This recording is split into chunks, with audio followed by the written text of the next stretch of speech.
right, so welcome everyone to October 26, 2021 City Council meeting.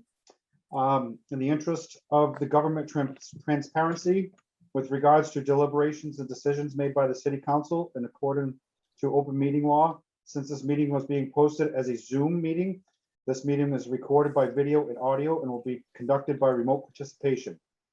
Additionally, all votes taken by the City Council during this and future remote meetings will be by roll call vote. If you are calling in on a phone, you can press *9 to request to speak. And if you are watching on a computer or device, there is a raise hand button that you can tap or press to request to speak. Use this during the oral communications in the public hearing. So this evening, I'll announce the councilors first. I'm going to start from my upper left-hand corner. We have myself, Councilor LeBlanc. We have Councilor Pett, Councilor Gilman, Councilor McCarthy, Councilor Holmgren, Councilor Memhard, Councilor Cox, Councilor O'Hara, and Councilor Nolan. So we have a full city council. We also have an attendance this evening. Is if everybody can mute themselves. That's not muted. Also in this evening, we have our city clerk, Joanne Sinos. We have our CFO, John Dunn. We have our fire chief, Eric Smith. And we have our city auditor, Kenny Costa. And let me check the attendees real quick. Okay, I think we're good to go. Madam Clerk, can we have the next order of business, please? The first order of business is oral communications. All right, so during the oral communications, the public shall have the opportunity at every regularly scheduled meeting to be heard under oral communications on matters not appearing on the agenda. Oral communications shall allow any resident who has a request or complaint of any nature relative to city business to appear before the council, state their problem without debate, and the matter shall be referred to the proper agency through the office of the mayor. The resident will be notified within 2 weeks prior relative to disposition of same, and a copy shall be forwarded to the city council. Persons speaking under oral communications shall be limited to 3 minutes each, and the council president shall not allow complaints as to individual performance. Is there anybody that would like to speak under oral communications? If you're calling in on a phone, you can press *9 to request to speak. And if you are watching on a device, computer, your phone, there is a raise hand button that you can tap to request to speak. Now is the time for oral communications. All right, oral communications once. There we go. We have one person. Wait, Madam, Mr. Council President, Yes, I think Bill Colby wants to speak. I have him right here.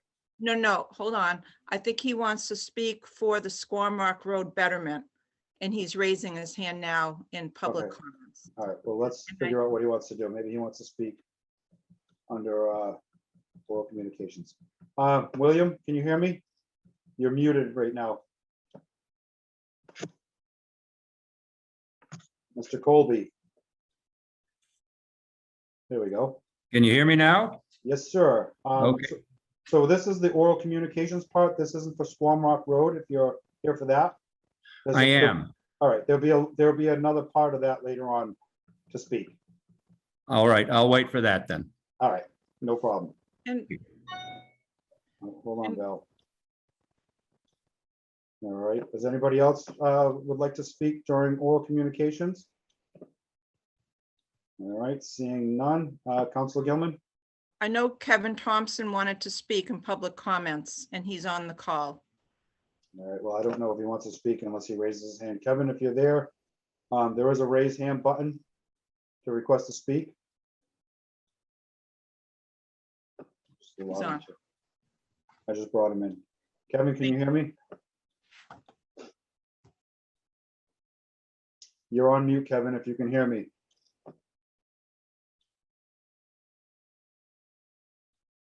Can you hear me now? Yes, sir.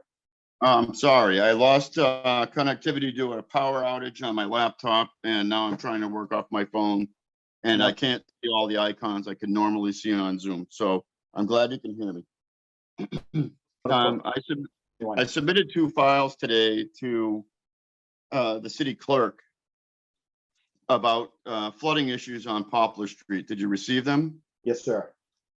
Okay, so I had an event on September 30th, which flooded my yard at a rate higher than normal, at about an inch per half hour on a sunny day with no rain prior.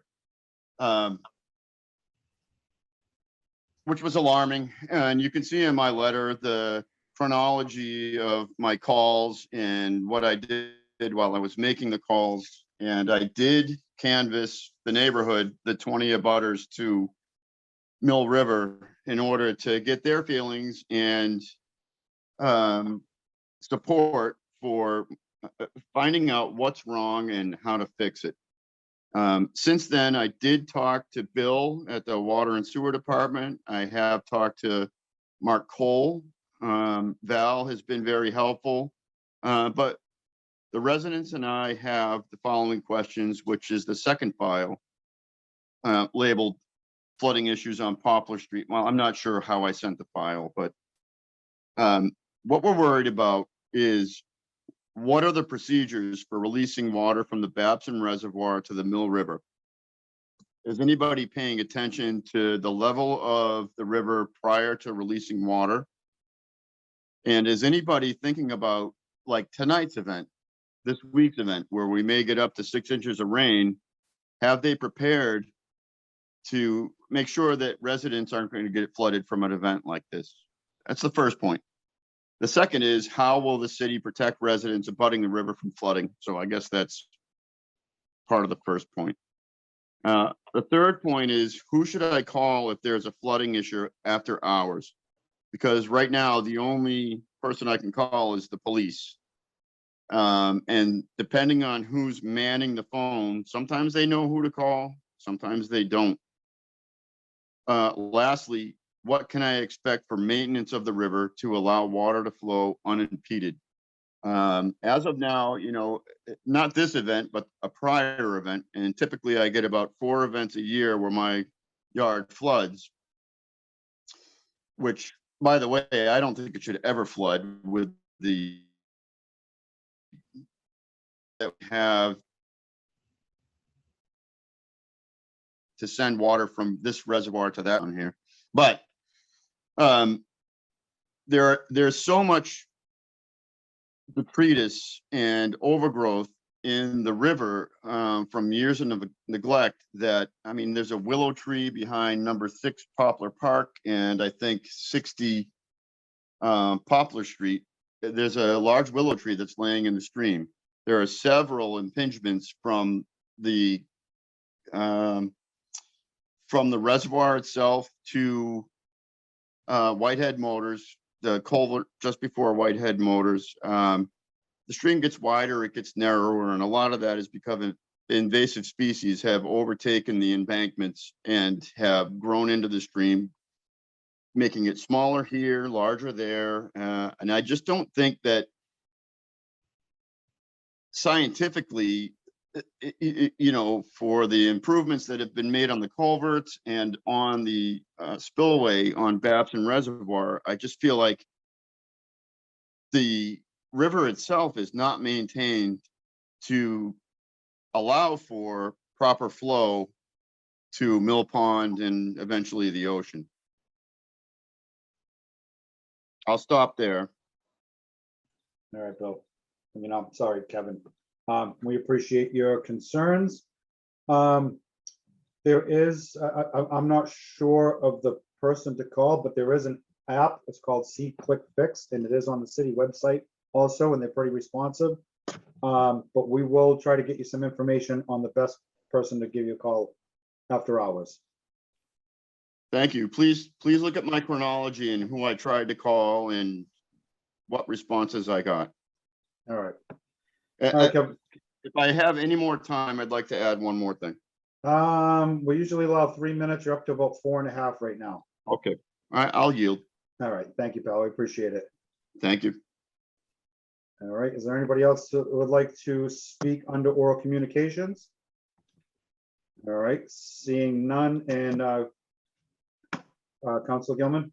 I see Patty Amaral just raised her hand.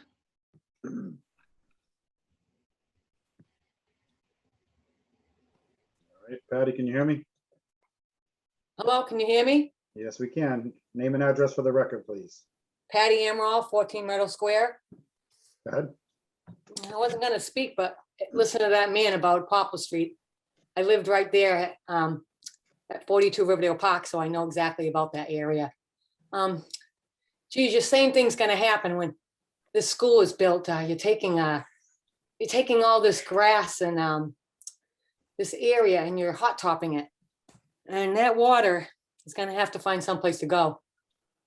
And when I picture it myself, when I think about where that water is going, it's going to our salt marshes. It's going to all those people who live there. I don't think that we're thinking about these things in large pictures. And I think that it's going to end up, real bad for those people and for our beaches also, because it's going to go right down to our beaches and wipe them out too. We'll see what happens after the storm tonight. And we can look at that area where you're building the new school and, we just got to think better. We think smarter here. And I'm sorry for this man dealing with that. I know exactly that area.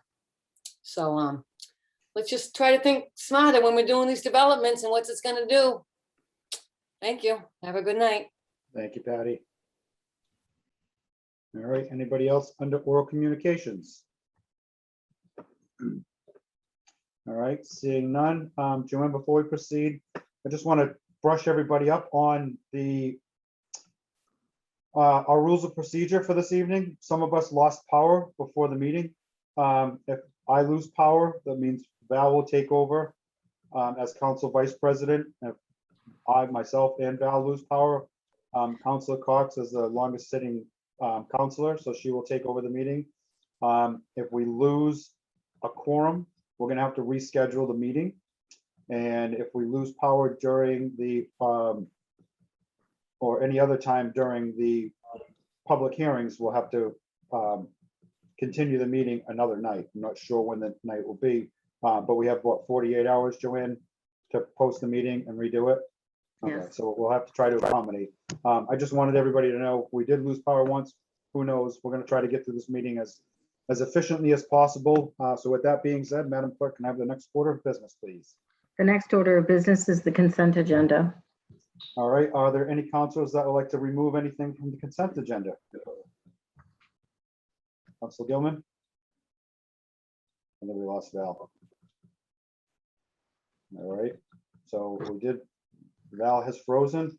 So I would like to remove under applications, petitions from the consent agenda to waive notice to abutters. All right, nope, Val, you back? There we go. All right, you're on mute.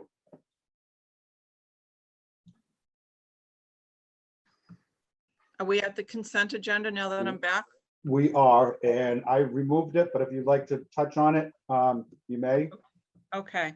Yes, I had two matters. The first was the application petitions for RZ 2021-003 in accordance with GZO section 1.11.2A, amend GZO section 2.3.1 residential uses, 3.2 dimensional table, 3.22 dimensional requirements for multifamily dwellings and their accessory units other than signs, and 3.1.6B building heights in excess of 35 feet.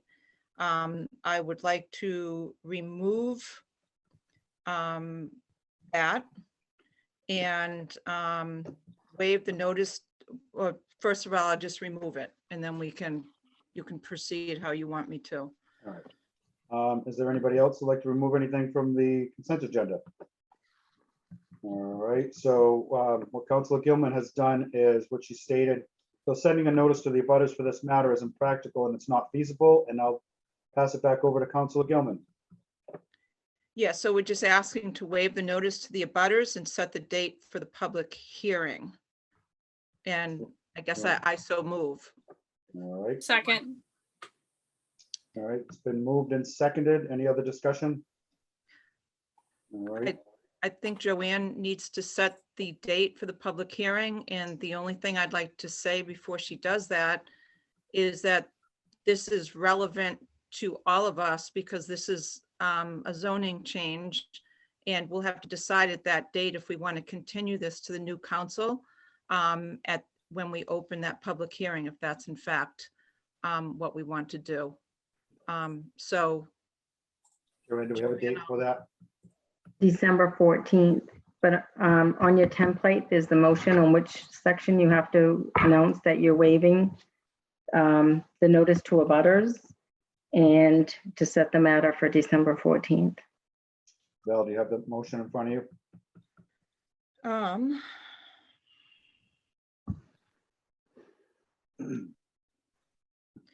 I thought I said to remove the application petitions from the consent agenda to waive notice to the abutters and set the date for the public hearing. And I so move. I thought I said that.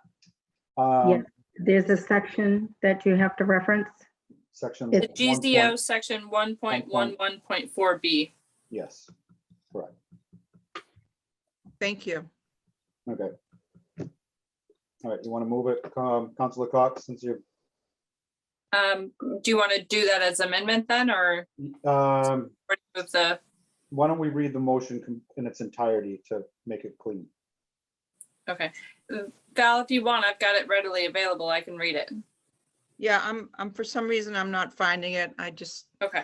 kind of regrouping after my power outage. So thank you, Council Cox. All right, so I'm just going to move it then. I move to waive the notice to abutters under GZO section 1.11.4B that the council is asked to amend the zoning ordinance accordingly to set the public hearing for the matter as December 14th, 2021, and to refer the matter to the Planning and Development Standing Committee and the Planning Board. And I so move. Second. All right, motion's been moved by Councilor Cox, seconded by Councilor Gilman. Any other discussion? All right, seeing none, I will offer the roll call and Councilor Peck, Yes. Councilor Cox, Yes. Councilor Gilman, Yes. Councilor Holmgren, yes, Councilor LeBlanc, yes, Councilor McCarthy, Yes. Councilor Memhard, Yes. Councilor Nolan, Yes. and Councilor O'Hara. yes, Motion passes on a roll call vote of 9 in favor, 0 opposed. All right, thank you. So that's the consent agenda. Val, I have another one I have to remove. I'm sorry, Counselor. go ahead. So I request that we remove the P&D minutes of October 20th, 2021. All right, anybody else? All right, do you have a narrative for this, Val? Yes, on page 8 of 8, under our vote, I would like to remove which are attached and add insert which are on file, and I so move. Second. second, All right, motion's been made by Councilor Gilman, seconded by Councilor Cox and Councilor Holmgren. Thank you. So basically pretty straightforward. All right, It's the so, proper language, so Yep. thank you. and I will call for the roll. Councilor Peck, Yes. Councilor Cox, Yes. Councilor Gilman, Yes. Councilor Holmgren, yes, Councilor LeBlanc, yes, Councilor McCarthy, Yes. Councilor Memhard, Yes. Councilor Nolan, Yes. and Councilor O'Hara. yes. Motion passes on a roll call vote of 9 in favor, 0 opposed. Anything else from the consent agenda? All right, so I will entertain a motion to accept the consent agenda as amended. So move. Second. All right, it's been moved by Councilor Memhard, seconded by Councilor Cox and Gilman. So we'll do the roll call. Councilor Peck, Yes. Councilor Cox, Yes. Councilor Gilman, Yes. Councilor Holmgren, yes, Councilor LeBlanc, yes, Councilor McCarthy, Yes. Councilor Memhard, Yes.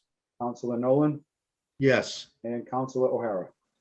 Yes, Motion to accept the consent agenda as amended passes on a roll call vote of 9 in favor, 0 opposed. Madam Clerk, next order of business, please. Next order of business is the Budget and Finance Standing Committee report of October 21st. All right, I will hand it over to our Budget and Finance Chair, Councilor Cox. Hi, before we do that, I just have a question.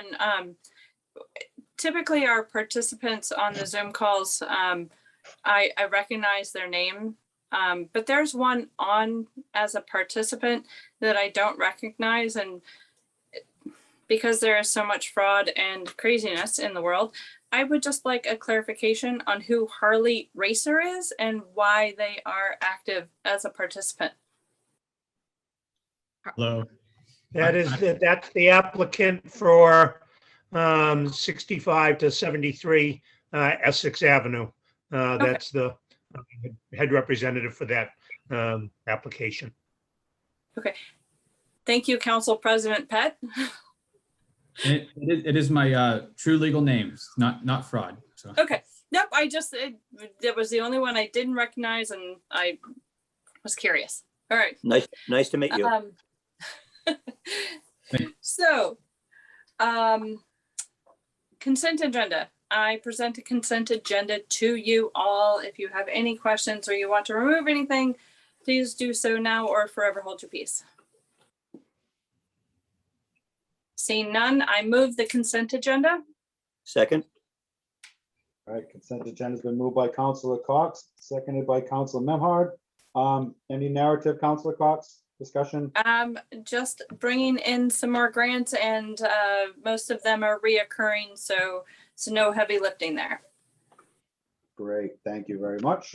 All right, so I will call for the roll call. Councilor Pett, Yes. Councilor Cox, Yes. Councilor Gilman, Yes. Councilor Holmgren, yes, Councilor LeBlanc, yes. Councilor McCarthy, Yes. Councilor Memhard, Yes. Councilor Nolan, Yes. and Councilor Pett. I'm sorry, Councilor O'Hara. yes, Motion passes to accept the unanimous consent agenda for budget and finance on a roll call vote of 9 in favor, 0 opposed. All right, thank you, Councilor Cox. Madam Clerk, next order of business, please. There wasn't a meeting on October 18th for the ordinance and administration, so the next item would be the Plan Development Standing Committee report of October 20th. All right, Councilor Gilman. I have no items under this heading. However, I just wanted to announce to any members of the public that we're planning to attend tomorrow's October 27th site visit at 9 Whistle Stop Way, that we've rescheduled that to Thursday, the 28th, and we will have 2 sessions, one at 4:30 and one at 5. And we ask anyone who wants to sign up to call me at 978-621-4682. I've already had a couple of abutters call me, and I've explained to them that change. And thanks to Sherry, we put a sign on the door today about that change. In case anybody shows up tomorrow, they'll know that it was rescheduled to the following day. So thank you. All right, thank you, Councilor Gilman. Madam Clerk, next order of business, please. Next order of business is the first scheduled public hearing. Public hearing 2021-029, loan order 2021-005, loan authorization request in the amount of $260,000 for the Squam Rock Lane and Squam Rock Road paving betterment. All right, so I will open the public hearing and ask if there is anybody that is here to speak in favor or in opposition. We usually allow for public hearings. I'll just go through some procedural parts of it. We asked the proponent they have up to 15 minutes to speak. The opponent they have the same, and then we'll go back and forth 3 minutes, and then we'll have a rebuttal. So that is for all public hearings for this evening. Is there anybody here that would like to speak in favor of this loan order? I see we have John Dunn on the call. Let's head it over to the public. Elizabeth, can you hear me? Nope. Can you hear me? Yes. Can you pause for 1 brief minute, please? Mhm. All right, thank you. John, can you hear me? Yes, I can. And, I certainly support this order, in the same way as we've done other private way pavings in the past. So, as long as the abutters want to have to do this, then, it's a good project to do. Thank you, John. All right, Elizabeth, can you hear me? Yes, can you hear me? We can. Name and address for the record, please. Elizabeth Bornhoft, 5 Squam Rock Lane. Go ahead. I'm just calling in support of this. Clearly, I've been having a lot of trouble getting up our road, the hill, for many, many years. So as the duly, although somewhat reluctant, duly appointed president of the Squam Rock Road Association, I just want to report that we have had excellent participation and toward this betterment. It was unanimous with the road abutters, despite some little glitches in the whole procedure, which Val and Mike Hale walked us through. So we just want to record how we appreciate the city's efforts to help those of us who are responsible for resurfacing our roads as private roads. I don't know if any of you have been up there, but it's been a while since before COVID that we've been working on this. We started investigating, and we're excited that it looks like it's going to go through. So I want to publicly thank Mike Hale for starting us on the process, but especially thanks to Val Gilman, because her guidance and her really excellent communication skills have been invaluable. So thank All you. right, Elizabeth, thank you very much for speaking this evening. All right, next we have William. William, can you hear me? I can. There we go. Name and address for the record, please. William Colby, 7 Squam Rock Road. Thank you, sir. Go ahead. So our road has 17 abutters to pay for this really badly needed repair and resurfacing. So without the city's help, we would not have really have the expertise to hire a contractor to do a job that required this kind of expertise. The other thing is that we would not be able to finance it without the city's help. The 10-year payback schedule really allows us to be able to do it and do it correctly. Just filling potholes and stuff just isn't going to work anymore. Our road is over 100 years old. It was originally a cow path, has stone walls and rock ledge, and it's a difficult project to do. So it's expensive, and to do it correctly, we think is really important. The city's help in this has just been incredible for us. We would not be able to do this properly without the city's help in this. And we do thank you for your consideration for this betterment project. That's it. So Councillor Gilman, Councillor LeBlanc has lost power. So he is trying to log in again. Okay. So I will turn this over. Of seeing, is there anyone on the call that would like to vote in or would like to speak against this? Okay, any communications, Madam Clerk? There are none. Any questions, councilors, to John Dunn? Okay, I'd like to turn this over to Councilor Cox, who will do the committee report from Budget and Finance. Councillor Cox has lost power. She's not with us. So So can we make sure that we have a quorum right now? Okay, Councilor LeBlanc is back.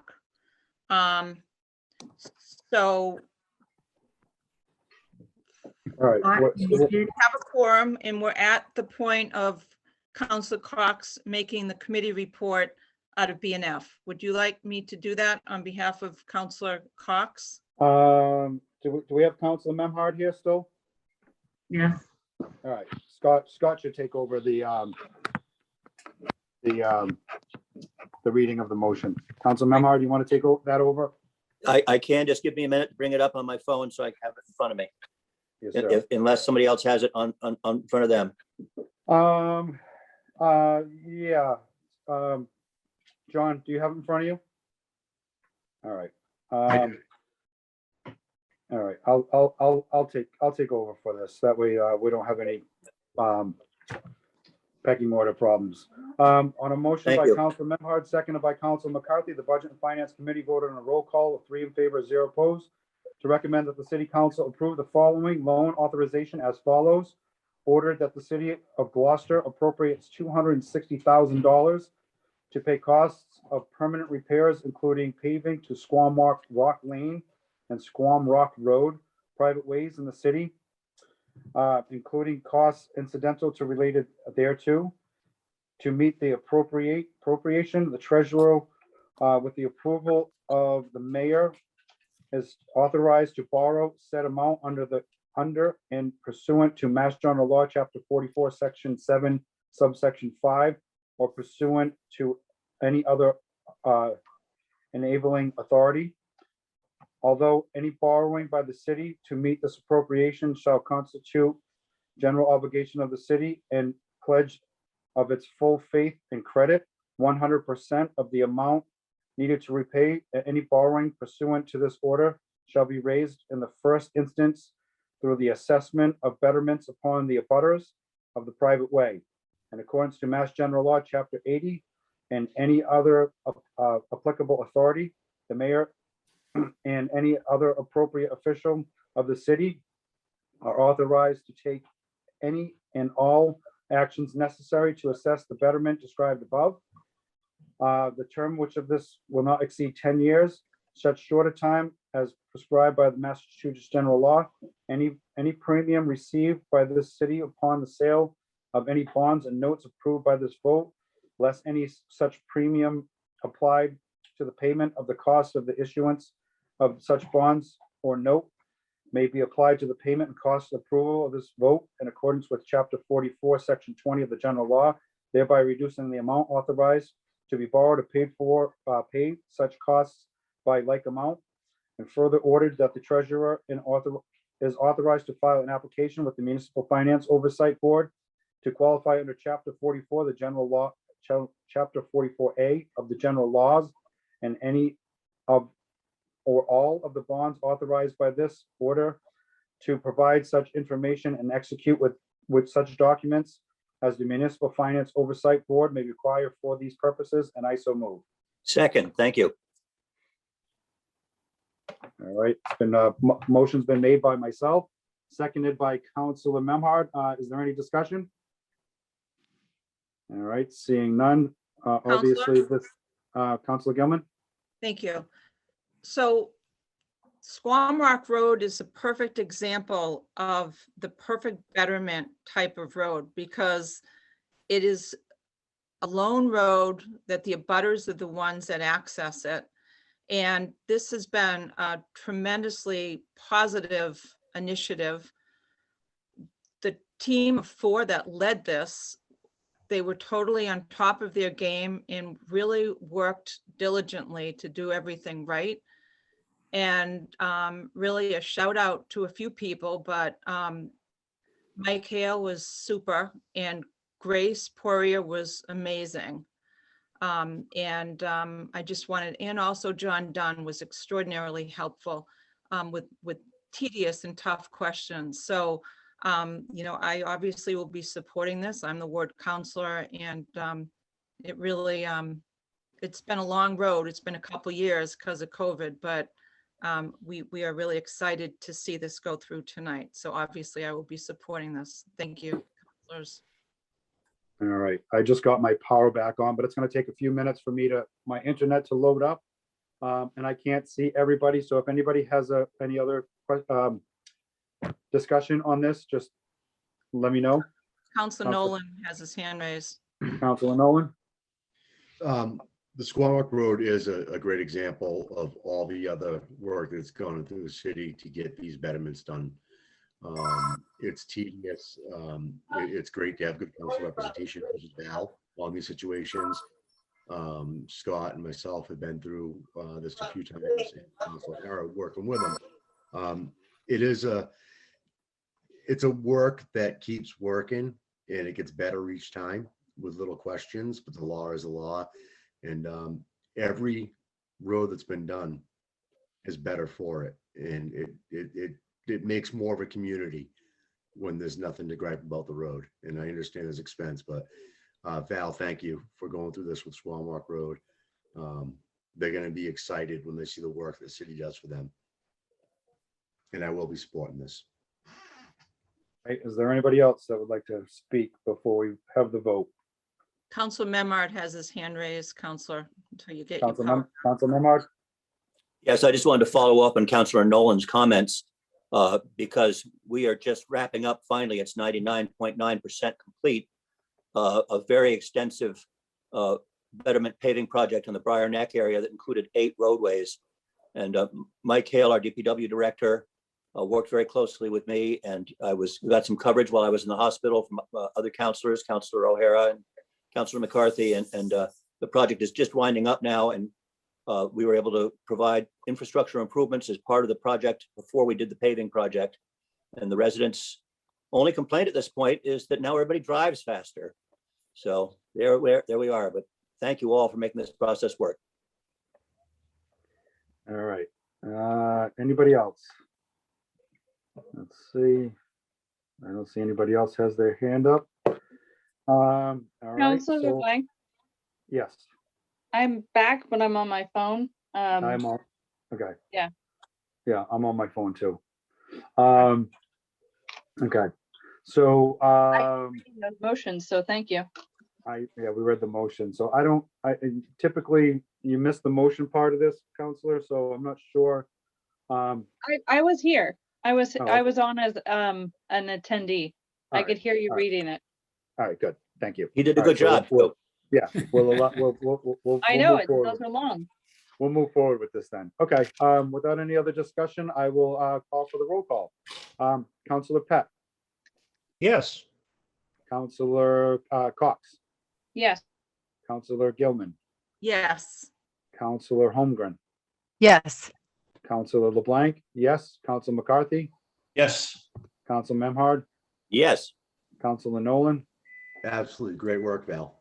and Counselor O'Hara. Yes. All right, motion passes to accept the loan order on a roll call vote of 9 in favor, 0 opposed. All right, Madam Clerk, can we have the next order of business, please? Next order of business is the second public hearing 2021-026 to amend Gloucester Code of Ordinances, Chapter 22, Section 22-270, parking prohibited at all times, and Section 22-291, tollway zones regarding Prospect Street, and this was continued from the October 12th meeting. Correction, that's Prospect Square. I'm Prospect Square. sorry, Prospect Square, yes. All right, so Joanne, I'm gonna need a little help with this one because I'm on my phone and I'm not gonna be able to bring people in. So if you want to bring people in for me and announce them, I will get the, my internet's just loading up. So as soon as I get it, I'll be able to switch back over to my laptop and proceed. So I will open the public hearing and ask if there is anybody here that would like to speak in favor. Yes. I would like to. Hold on, Barry, this is, Yeah. we're gonna get the neighborhood first and Yeah, anybody else. I'm sorry. I did not see any hands raised. I'm sorry. All right, no, that's fine. Anybody here that like to speak in favor, opposition? All right. Anybody have their, Oh, I see Salvatore Argentino with his hand raised, Counselor. all right, you want to bring Sal in, Joanne, please?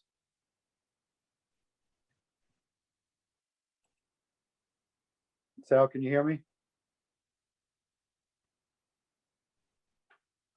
Hello, Sal. He may have lost power too.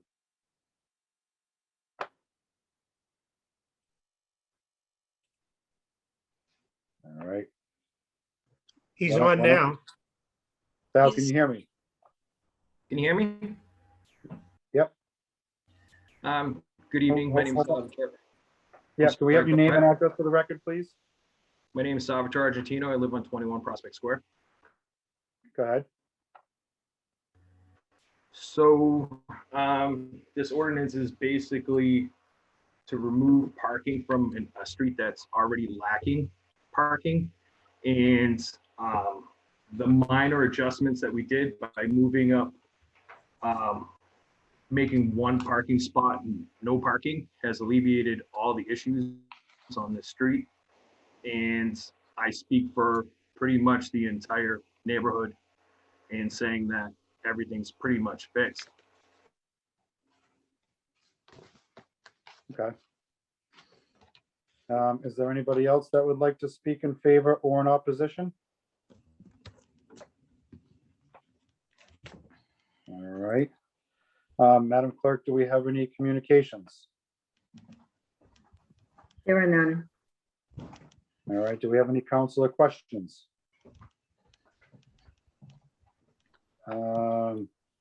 Barry, before we get to you, we're gonna get to the motion first, and then we'll get you to speak on this whole thing. All right. And if everybody just waits patiently for 1 second, actually, we can go forward with this, because my everything just came back on for me, so I got internet. So we'll hand it over. So if there's nobody, councilor questions, I'm gonna close the public hearing and ask Council Nolan for the committee report, please. On a motion, but the Ordinance Administration Committee voted by roll call 3 in favor, 0 opposed, to recommend the City Council amend GCO Chapter 22, Section 22-270, parking prohibited at all times, and Section 22-291, totally zones regarding Prospect Square as follows. Do you want to waive the minutes, or do you want to go through it? There's, you know what? Good question. Why don't we go through the whole thing? That way everybody knows what we're talking about, because there is a little bit of confusion. All right, so to amend Section 22-270, parking prohibited at all times by deleting Prospect Square, the left side for entire length.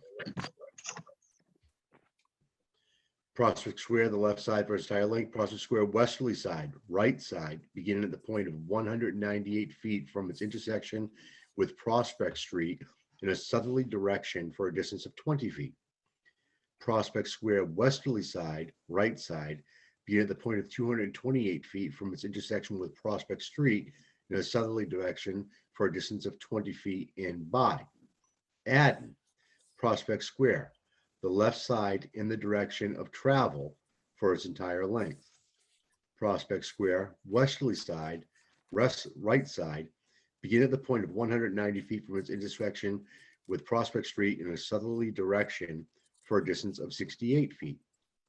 Prospect Square, southerly side, right side, beginning at the point of 266 feet from its intersection with Prospect Street for a distance of 54 feet. Prospect Square, southerly side, right side, be at the point of 368 feet from its intersection with Prospect Street for a distance of 70 feet in an easterly direction. Prospect Square, easterly side, right side, beginning at a point of 462 feet from its intersection with Prospect Street for a distance of 40 feet. To amend Section 22-291 tollway zones by deleting Prospect Square, westerly side, right side, beginning at a point 228 feet from its intersection with Prospect Street in a southerly direction for a distance of 20 feet. Prospect Square, westerly side, right side, beginning at a point of 378 feet from its intersection with Prospect Street for a distance of 60 feet in an easterly direction. Prospect Square, westerly side, right side, beginning at a point of 198 feet from its intersection with Prospect Street in a southerly direction for a distance of 20 feet, and by added Prospect Square, the left side in the direction of travel for its entire length. Prospect Square, southerly side, right side, beginning at the point of 368 feet from its intersection with Prospect Street for a distance of 70 feet in an easterly direction. Prospect Square, westerly side, right side, beginning at a point of 190 feet from its intersection with Prospect Street in a southerly direction for a distance of 68 feet, and I so move. Second. All right, motion's been made by Councilor Nolan, seconded by Councilor O'Hara. Councilor Pat, you are the maker of this order. Would you like to speak on this, please? Yes, this all came about based on safety concerns for fire apparatus being able to service all of Prospect Square, including the ladder trucks. And we had a number of meetings with the residents, actually 3 full meetings we had, and then there was a 4th that did not include it, that all of us weren't included on, but including the mayor, the fire chief, the police chief, DPW, and the traffic commission. And the fire department, the fire chief went with the city engineer and used a program to be able to figure out ways to get our ladder truck into number 1, to hopefully get into the rear of the Curtis Clark building, but just, and maybe even more importantly, to get all the way around Prospect Square. And they worked very hard at this, and they worked with the traffic commission to get exact distances, et cetera. And they've come up with a plan that has cut some of what was posted as parking or no parking zones were actually not according to the ordinances. And this proposed corrections basically takes away 1.5 more spots. I feel for some of the residents, in the sense that I'm down on Middle Street, and sometimes when you go away, you come back and you have to park 2 and 3 blocks away from your house. And I understand the problems with that, but this is all about safety. And that's why I put this order forward. And I know Chief Smith is on the call, and I think he's going to talk about safety, et cetera. And Bob Ryan from the Traffic Commission had planned on being here, but had a medical issue today and not able to be here. But I could pass on, I can show where he had texted me that he was in support of the work that Chief Smith had done. And so again, I'm in support of it. I'm sorry some of the residents are not happy that they may be losing an additional space, but I think it is what it is. Thank you.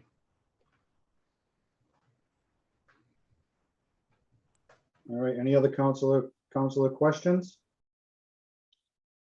Councilor Gilman?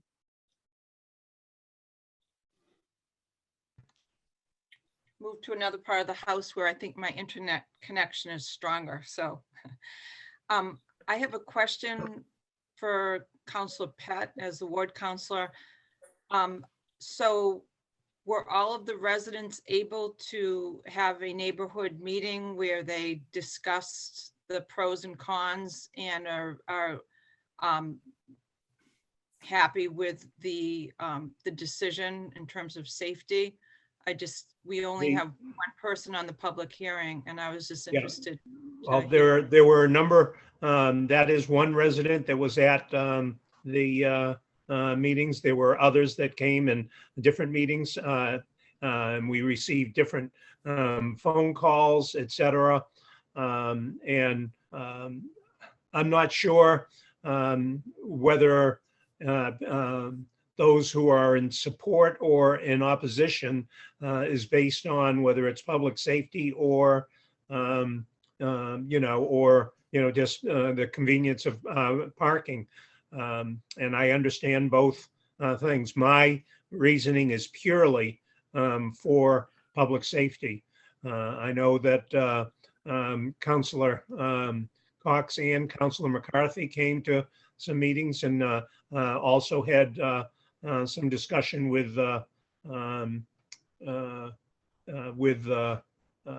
some of the residents, et cetera. And I think they may weigh in here with, other commentary. My commentary is that as I spoke to everyone, my feeling was strictly based on public safety and the access of our fire apparatus to this area. Thank you. Barry. Before we get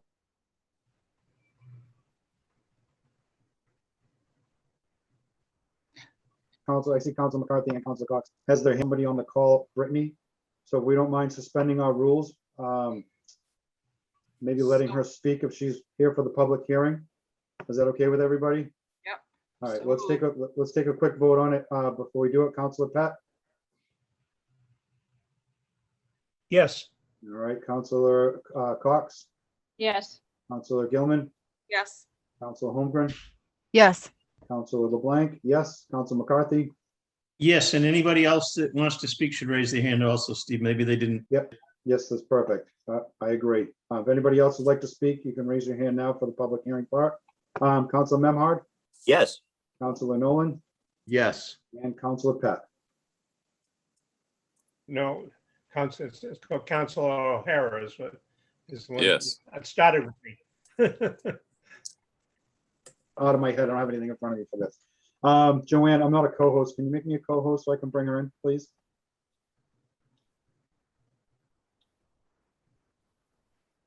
All right. Okay, Brittany, can you hear me? Yes, I can. My apologies. I've never done this before, so I didn't know I had to That's okay. say I was here in the beginning. Name and address for the record, please. So I'm speaking for Suzanne Skinner at 20 Prospect Square. Okay, She's extremely hard of hearing, so. all right. Well, can we have your name and address for the record, though, just to be legit here? Brittany Witten, 20 Prospect Square. Perfect. Thank you. Proceed. So one of our concerns is, we understand that obviously safety is key, but in a true emergency, is the fire department really going to try to get around a loop as opposed to back down the one-way street in one direction on both sides? Right. Because, I mean, both of the corners are tight. It's a square, hence Prospect Square, but no ladder truck is going to be able to do a 90-degree turn, even if there's nobody on the square. I bet you can challenge the chief and he'll tell you he can go down there at 50 miles an hour and make that corner. No problem with the Yes, ladder I truck. suppose I shouldn't have said never, but no doubt in you, John, but All right. Is there anything else, Brittany? no, that's it. All right. Thank you. We appreciate it. They're gonna leave it the way it is. All right. Anybody else that would like to speak to this real quick before we back to council questions? If you're calling in, there's *9 for request to speak, and there's a raise hand button to tap or press that to speak if you're on a laptop, your phone device, or anything else that you watch this on. All right. Seeing none. Also, Mr. President, if you'll see that Chief Conley is on as an attendee also. I don't know if he's going to want to speak, but if you could bring him in. I see Chief Smith's already on, but if you could bring Chief Conley in, I'd appreciate it. I just did. All right, so we're back to councilor questions, and Councilor Cox had her hand up before you, John. So Councilor Cox. Thank you for taking me.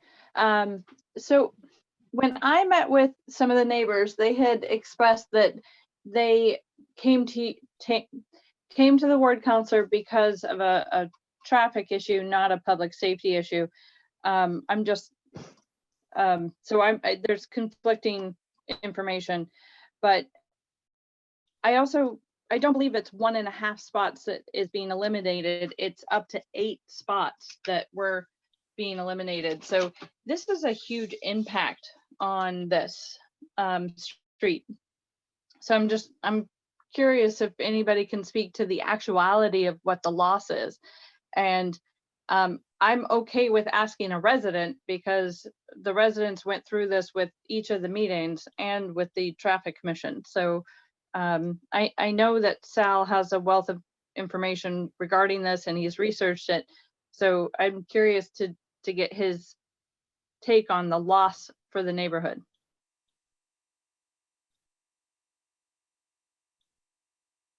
Sal, you want to we'll want to speak on this real quick? How long you lived there in the neighborhood? I've lived here since 1982. Okay, so you're pretty much an expert on the neighborhood. Correct. And that's why, the neighborhood came to me about this issue. So basically, parking has always been an issue on the street. And when about 20 years ago, the state came down and put up a barrier that was 3 feet away from the original one, which narrowed the street about 3 feet. So which made it an almost tight corner even tighter. I don't know if that makes any sense, but it made it hard to turn. So with this new ordinance, we are basically catering to the Armory, because it seems like every time they have an issue with our street, we lose parking spots. Now, if you look down at the bottom of the turn, they're talking about losing 3 more spots than the spot that we all gave up, which alleviated all the issue. And that lost us a spot on that side. And then they're talking about losing another 2 spots going up around the bend, and then possibly another one even up, further up. Now, originally this wasn't a safety concern, because I called Barry when this first happened. The Armory, for some reason, people, I don't know if they're having issues driving or turning or what, but they would call the department for every little thing that they couldn't make. So now that that one spot's gone, it seems like no one has an issue, but it got blown way out of proportion.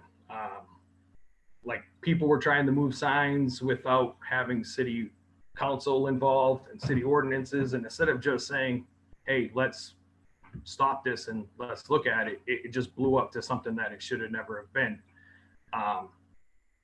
The street was broken, but it's fixed.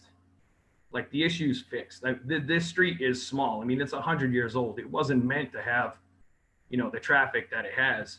And everybody treats this street basically, if you are a big apparatus or a fire truck, a dump truck, any cement truck, they treat the street like it's 2 dead-end streets. And everybody knows, and full-size UPS trucks, FedEx trucks, mail trucks, moving trucks. I used to drive a 40-foot box van, and I had no problem getting around the way it is. There's no issue. To me, for a what if, you're going to remove 8+ parking for something that could be a what if, when you have plenty of access on both sides. It's just, it doesn't make sense.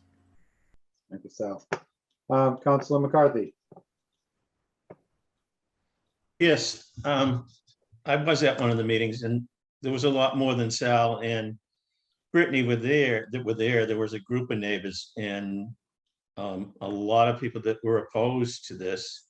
Chief Smith was there, and it was put to the chief, what do you do now if you, and he was mainly concerned with the entrance to the rear of the Armory apartments. And he said his engines could back down the street. I just hate taking parking away from a neighborhood that doesn't have a lot of parking to begin with. Most of those houses are old and they're multi-family. And if you think about it, there isn't really a lot of places for them to go in the neighborhood. That part of Prospect Street, there isn't much parking on. So I'm very hesitant to take parking away from the neighborhood. But I will certainly like to hear from Chief Smith on his perception, whether this is an absolute that this be done, or whether it's something that they can work around, because obviously public safety needs to come first, and I trust Chief Smith will give us a dissertation on what he thinks needs to be done. Thank you, John. Hold on council questions real quick. We have the chief on. Let him speak, and then we'll get back to council questions while he's still on the call. Chief Smith, welcome. Good evening. How are you, councilors? Very good.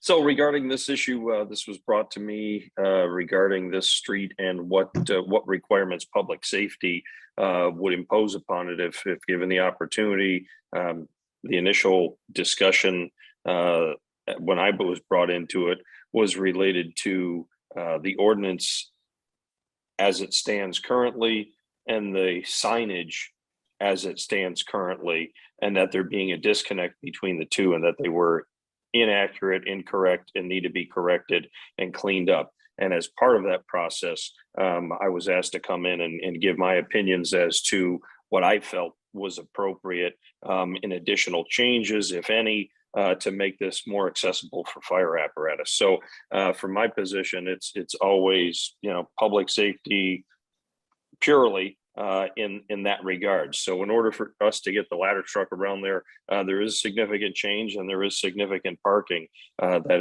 it would be taken away. And I think it's at least 3, if not 4 spots compared to what was drawn up by the engineering department for me on a map that showed, the current no parking zone and what the new additions that language would provide in order to give us the turn radiuses that we need to get that beast down the streets. That being said, we also determined that there is no way to get the ladder truck into the back of the Armory property over there at the park. It's just not physically possible, at least not to do it in urgent conditions, such as a fire and a life safety rescue type of thing. That is not a tool that we're going to be able to use at the back of the property because we just can't get it in safely each and every instance in time. So that's really off the table. But both coming and going out of that street still need to be accessible for rescues and other vehicles. We would need to be able to get a pump in there, which we can do relatively safely. And as far as the backing down the streets, it's obviously not optimal, but it is a technique that we use all over town. I mean, we know what the town is like. It's like this throughout all New England. So this is what what the men and women of the Gloucester Fire Department do every day on narrow streets, as was stated, with the Squam Rock Road and so forth. They were cow paths, horse paths, and trails that have been turned into roadways that were taking large fire apparatus, semis, and everything else. So it is absolutely a difficult situation. I absolutely can appreciate the neighborhood's need for the parking, and that and that obviously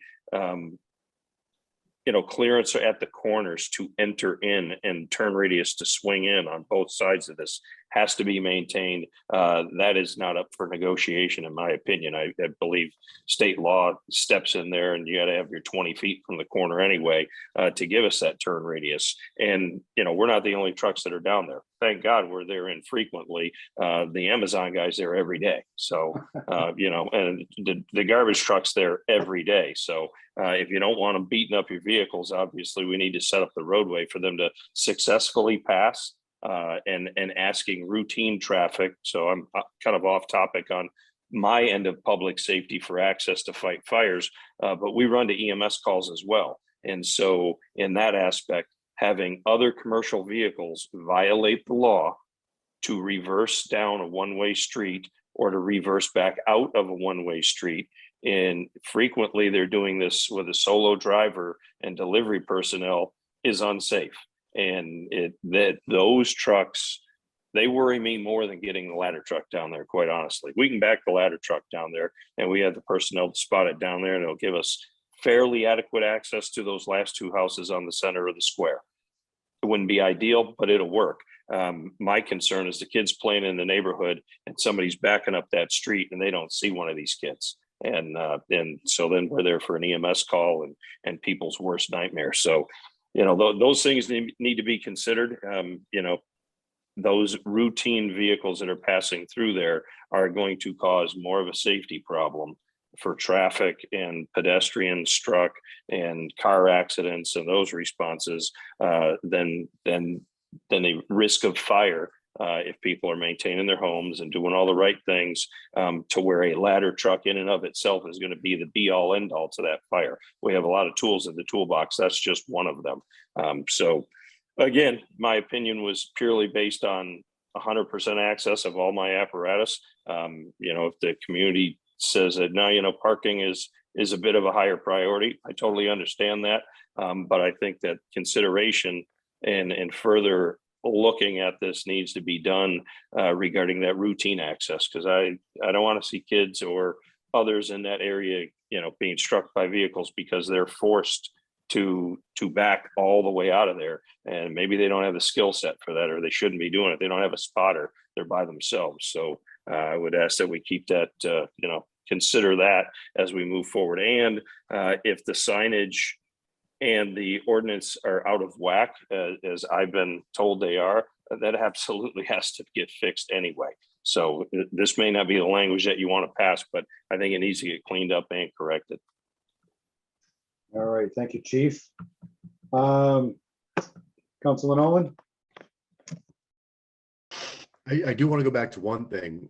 I'm still curious why the state put a barrier up on a public road in Gloucester.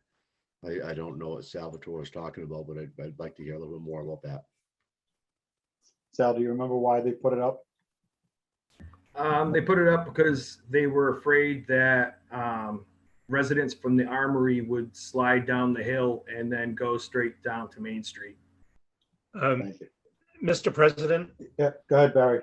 Council Yeah, Pat. it is not correct that the state put that in. I contacted Mass DOT, et cetera. They not only don't have a record of having done that, but they can't understand a circumstance when they would have done that on Gloucester property. My understanding is, and my guess, and a matter of fact, I had a discussion today with Councilor McCarthy. Our guess is that it was done for the reason that Sal's talking about, but probably that was done through the housing authority. And they may have requested some state assistance in financing it, but it was probably done by, you know, the housing authority, et cetera. And that's the other point that the chief brought up was that, again, that's what ended up happening is that it's not a question of losing 7 or 8 spaces. The signage that was on the street was wrong in a number of spots. So it's a lot less than changing, you know, losing 7 or 8 spots. I understand, again, what it is, and I appreciate all the comments from, you know, all the residents. And I feel, you know, again, I'm in the same situation, but the safety access down through on that backside, and as the chief was saying, for other vehicles, is the reason for making these changes.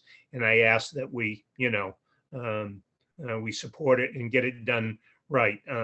They can request, we can look at moving that barrier. If that barrier was moved back on the other side of the poles, that would possibly add a couple more spaces back, but I'm not sure. It's quite a steep incline there. That's the reason for it being there.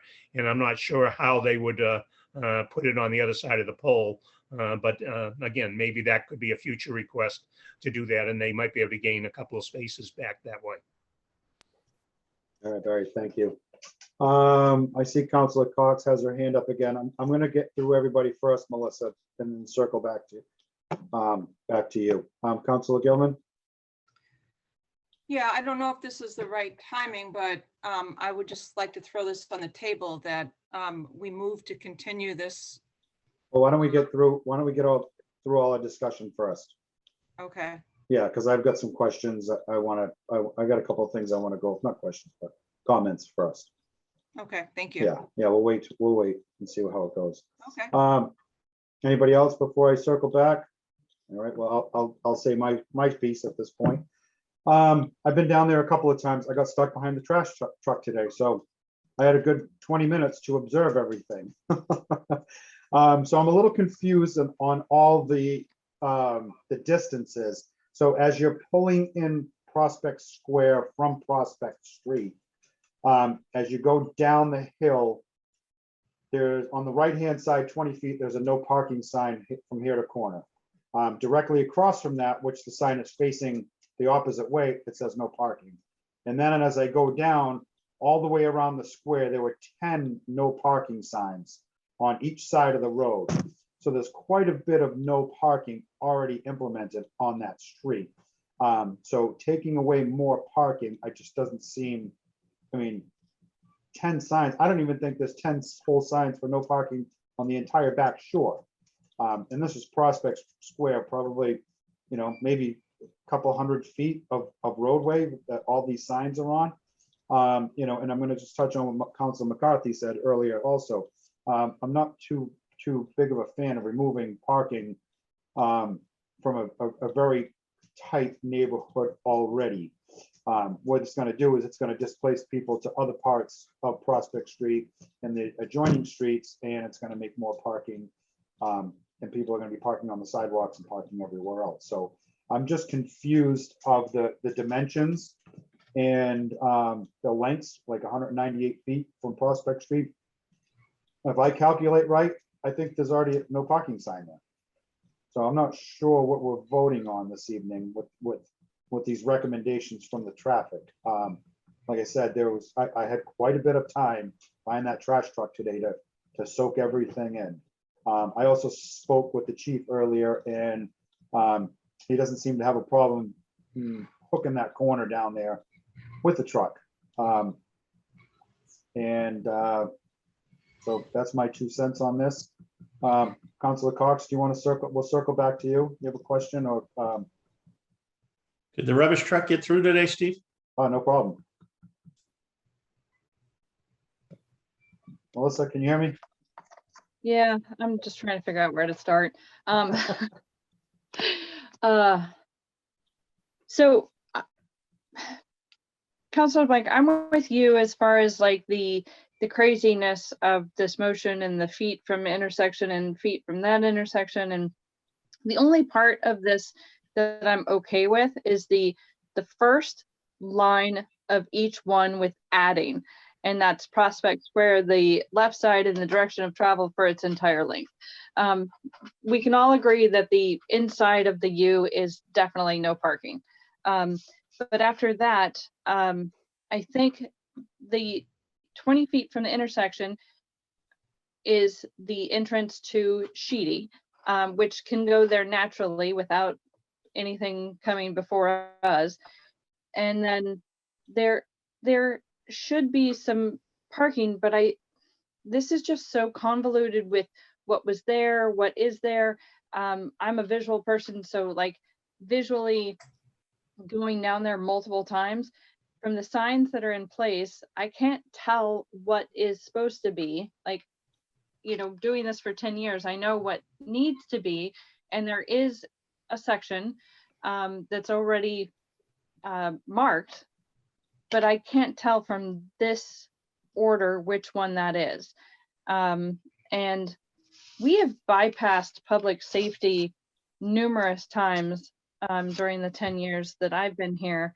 Right. And to give you a couple examples, one of them is Kent Circle, which literally encourages people to go on the opposite side of the road to get around traffic and an intersection. And then the same at Prospect Street, which the church and the businesses in that area, the church, the function hall, and the business all begged us to not cut parking from their area in the form of public safety. And What was that? we What was didn't- that street behind Jeff's Variety? We did too. What was the name of that street? Hearts?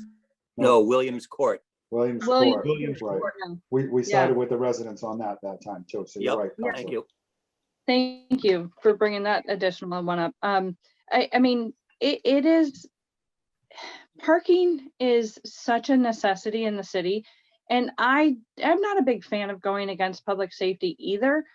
But as Sal said, for what if situation, I think this is just so heavy-handed that it's going to hurt every single homeowner down there, every renter, every resident that's in that area. I just think it's detrimental to the neighborhood to have that parking. And to even,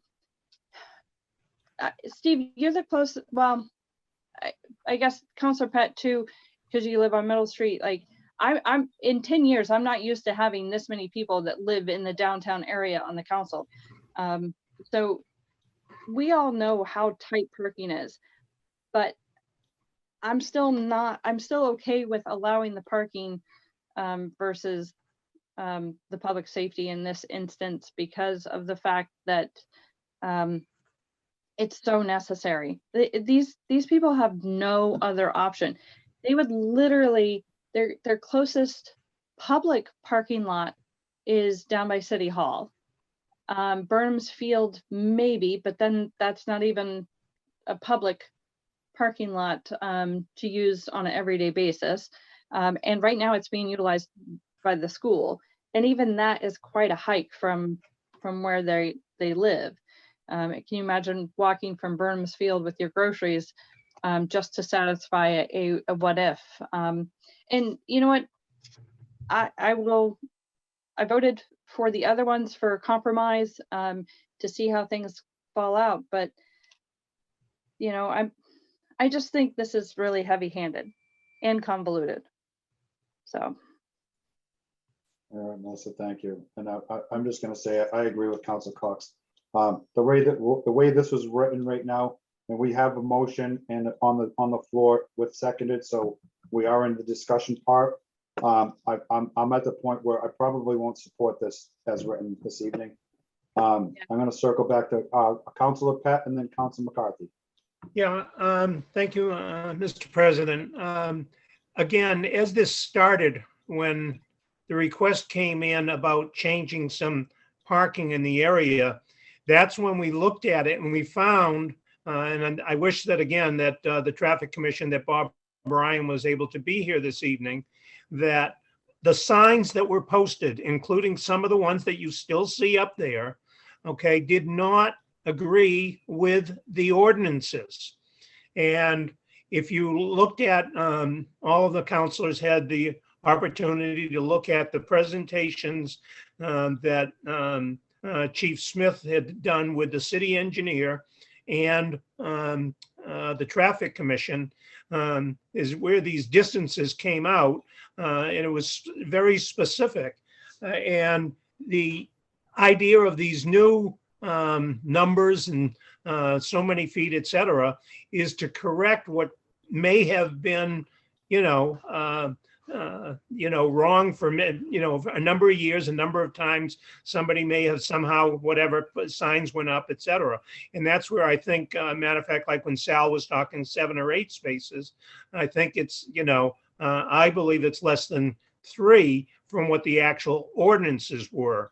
And again, this is, I guess it ends up being a two-headed sword here, because I'm talking about doing it for public safety reasons, but the cleaning up of the ordinances is a second part of it.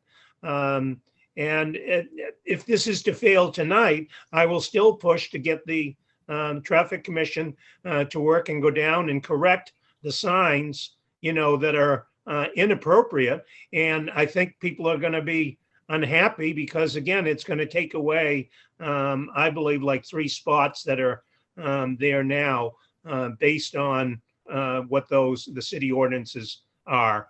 And you would have been able to see that from the presentations that Chief Smith had put together with the city engineer.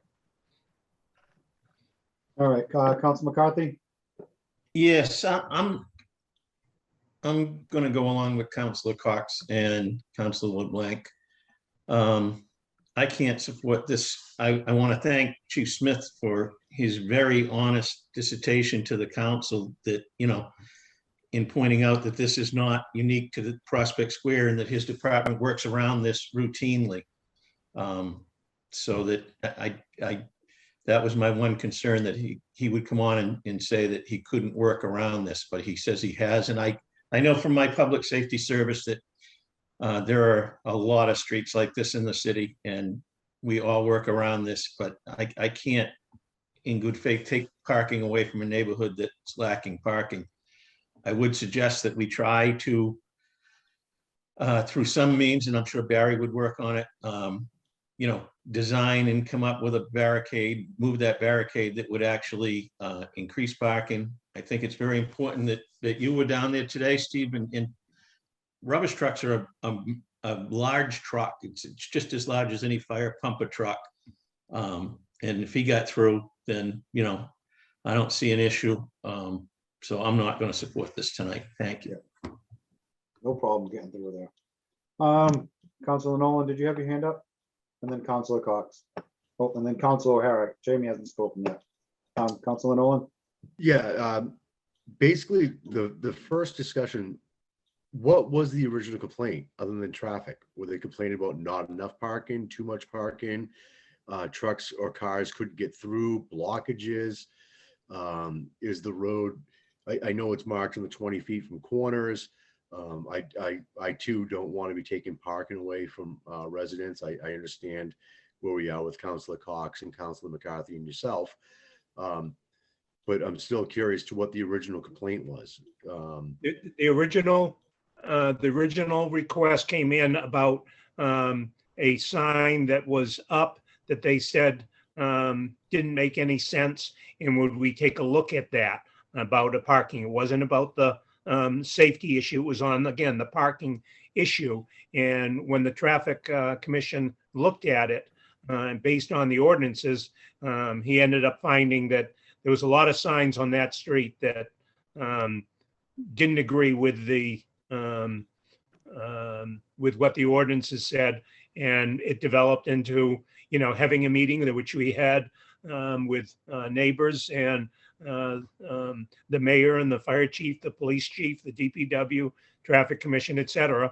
And that's how it sort of morphed into two different things: straightening out the appropriate signage, coming up with what would be the best to be able to allow for public safety, and correcting that. And as Councilor McCarthy said, that hopefully it came up a number of times, that barrier at the bottom of the hill, and if it is moved to the backside, there's a in some fashion somehow that would probably add at least 2 spaces back.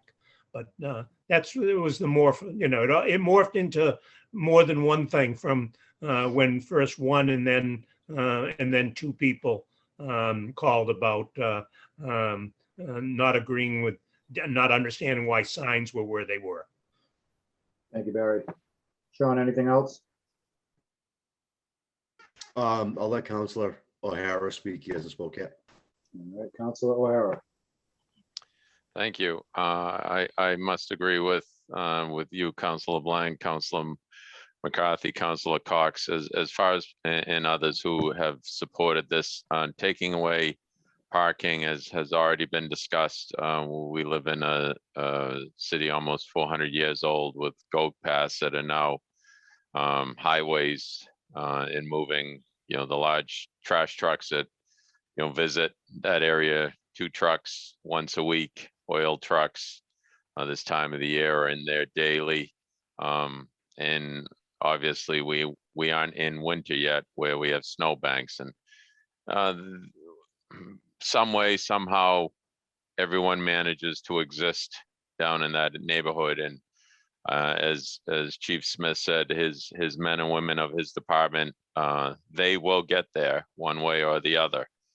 They have in the past, and I'm sure if they have to, they will again. So I think taking away spaces is a disservice to the citizens, and I will not be supporting this. Thank you.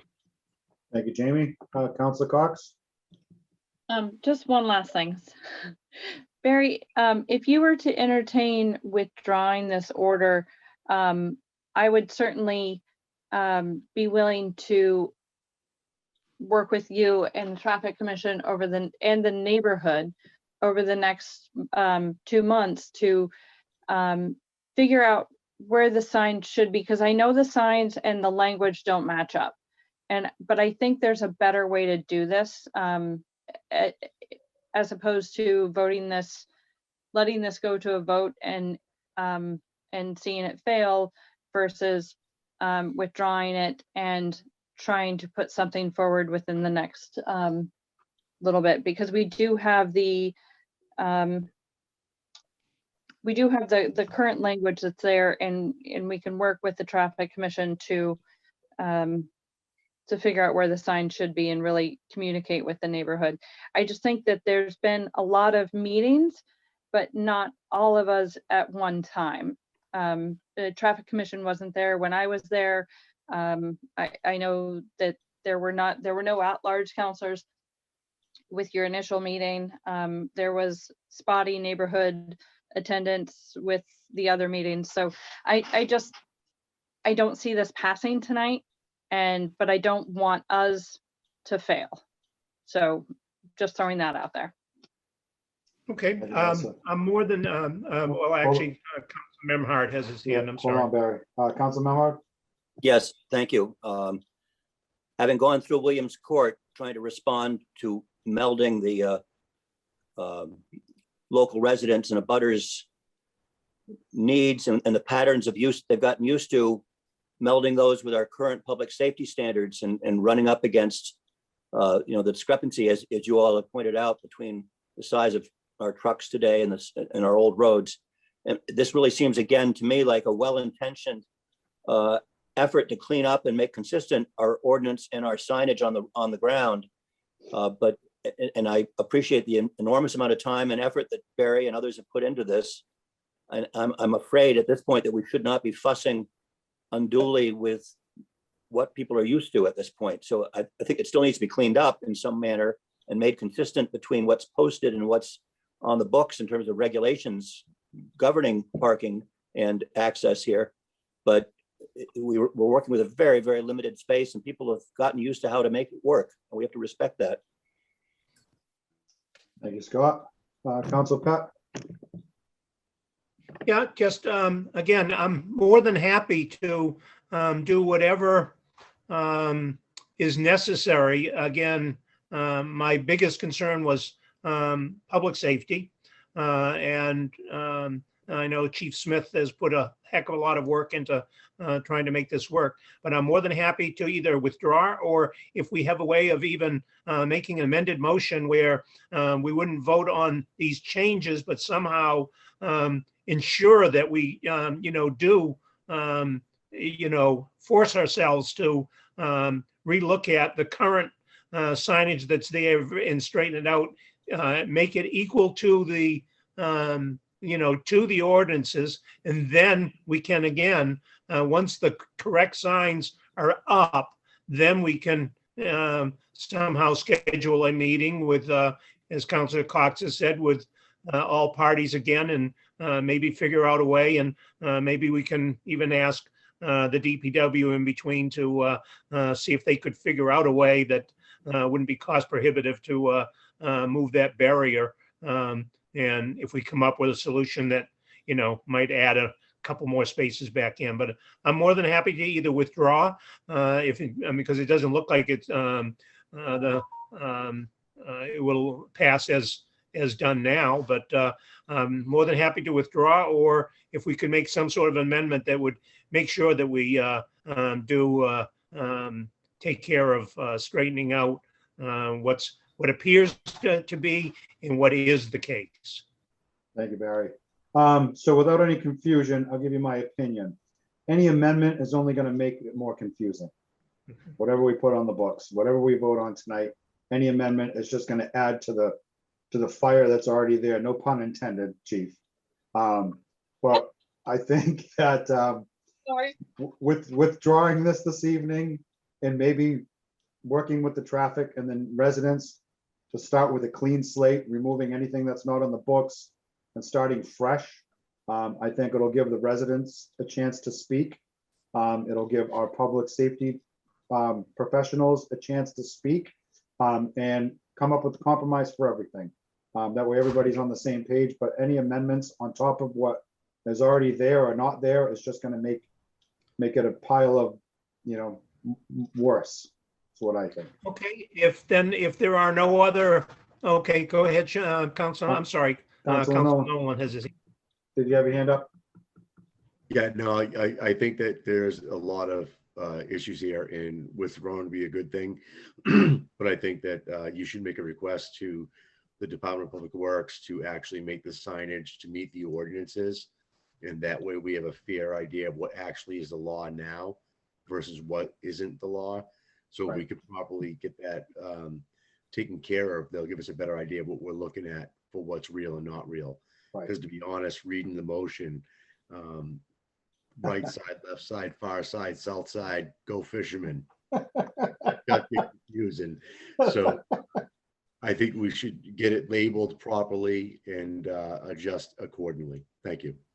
Thank you, Sean. Yeah, and if you're gonna request that, Barry, we'll wait till the end of when we get to the mayor's requests. All right, so we got Sal. Before we make any more motions or anything, Sal, did you want to say something real quick before we wrap this up? What we were just talking about just reiterated how, like, you'd go to bed tonight and tomorrow there'd be 2 more signs up and no one knows how they got there or what happened and no one wants to take blame for it. But I mean, this whole thing started with people getting parking tickets and, you know, a little complaint turned into, you know, a volcano basically, because this is just, it's just unnecessary stress on the entire neighborhood. And unfortunately, it's all falling on my shoulders. And I want to thank you guys for the We'll time. try to make it right, bud. We'll try to make it right. So one little complaint turned into an hour public hearing. Right, Councilor Pat, you want to, hold on a second. Again, a lot more than just an hour's public hearing, a lot of time and effort by a lot of people. And I appreciate all that effort by Chief Smith, by the city engineer, by the traffic commission, et cetera. With that said, I will withdraw the motion and address this further later on. You want to make it in the form of a motion to withdraw? Yes, so moved. All right. It's been moved and seconded. Councilor Cox, you have your hand up? Sorry, I couldn't figure out how to unmute. Before we request DPW to put in permanent signs, I think there's an opportunity to lay out some stakes and, you know, some ribbon or something that we can delineate before we ask anybody to do any permanent heavy lifting. I think we need to take this a little bit slower and just, you know, just if we stake it out and then visually see what's going on, I think that's a better move than requesting Yep, I agree. DPW. So, and I have to say, Barry, Ward 2 is complicated, and you did put in a lot of work, and others, Chief Smith, put in a lot of work from this. And I appreciate the continuances that were put in place. Last week, one of the residents down there was injured and not able to attend the meeting. So it was asked for the continuance from that. And it was just, it's just, this one's been interesting. I'm gonna use the word interesting. So thank you, Barry. As interesting as Williams Court, to tell you the truth. That was another one. All right, Councilor Pat, well, we have a motion. Just one quick, one quick little addition. I know we have the motion on the floor, but when I do request in the future, it will not be to physically be taking signs up and down. It will be able to marking things, and you know, even we don't have to install signs, etc. It will be to be able to clearly observe what the current ordinances state, and we'll go from there. Yeah, they can always put a bag over the one that doesn't belong there for now, and we'll figure out the rest as we move along. All right, so Councilor Pat made a motion to withdraw, and who seconded it? Was it Councilor Holmgren? Oh, Councilor Gilman. All right, we have a motion, Councilor Pat, seconded by Councilor Gilman. Any other discussion? All right, seeing none. Councilor Pat. Yes. Councilor Cox. Yes. Councilor Gilman. Yes. Councilor Holmgren. Yes. Counselor LeBlanc, yes. Counselor McCarthy, Yes. Counselor Memhard, Yes, good Councilman- discussion. Counselor Nolan, Yes. Counselor O'Hara. Yes. Motion to withdraw passes on a roll call vote of 9 in favor, 0 opposed. Sal, thank you, and the neighbors that are in attendance this evening. We appreciate your support. Chief Smith, always a pleasure to have you. We got 3 more meetings after this. Hopefully we'll see you at a couple more, buddy. Yeah, no doubt. And if I may, if you would indulge me, Council President, I just wanted to shout out kind of to Bruce Tarr, Senator Tarr, the motion that you guys passed on the consent agenda for the BNF meeting and accepting that earmark. So, he went out there and got us another $40,000. It's been year after year that he's pounding the ground to help get us funding and pushing funding towards the Department of Fire Services. We've been the benefactor of $50,000 worth of turnout gear, $30,000 worth of gear extractors to keep that gear clean and get the carcinogens out of it. This $40,000, as Bob Rivas explained last week, is going to go for another set of the battery operated hydraulic tools, or jaws as most people call them, but that's not really all they are. But yeah, I just wanted to put that out there, and he does a lot for this community, and I just want to make sure that he's getting credit for that. It's a lot for him to kind of stretch his neck on those things, but he does it for the right reasons and for the things that we really need. So it goes a long way. Thank you, Chief, and it's well deserved. We are blessed to have a homegrown senator. Absolutely. All right, so motions, it's the end of that public hearing. It's been withdrawn. So Sal, if you want to let the residents know, if you see them in the next couple of days, that we're gonna start from scratch and try to figure something that's compromised for the neighborhood. I will. Thank you all. Thank you. Thank you for your time, and you guys have a nice evening. You too, bud. Madam Clerk, we have the next order of business, please. Next order of business is public hearing 2021-028, special city council permit 2021-004, Essex Avenue number 65 to 73, map 217, lots 20 and 22. Gloucester zoning ordinance, section 5.5.2, lowlands requirements, section 3, section 5.31.4, use allowance and special permit procedures in the EB district, continued from October 12th. All right, so I will open the public hearing, and before we proceed, once again, the proponent will have 15 minutes to speak if they so wish, and then we'll go back and forth 15 minutes, and then we'll have 3 minutes to in favor or in opposition. So with that being said, is there anybody that would like to speak in favor? Harley, can we have your name and address for the record, please? Harley Reese. And that is the coolest name, bud, just so you know. I gotta say that. Harley Racer with Lurie Friedman. We're in Boston, 1 McKinley Square, Boston, Massachusetts.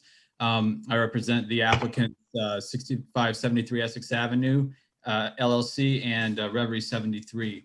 I did submit a presentation slide deck. I don't know if Madam Clerk wants to run it or if you want to allow me to share my screen to present it. Either way is fine with me. Whatever you feel more comfortable. If you would like to do it yourself, I think Joanne would be easier for you, Harley.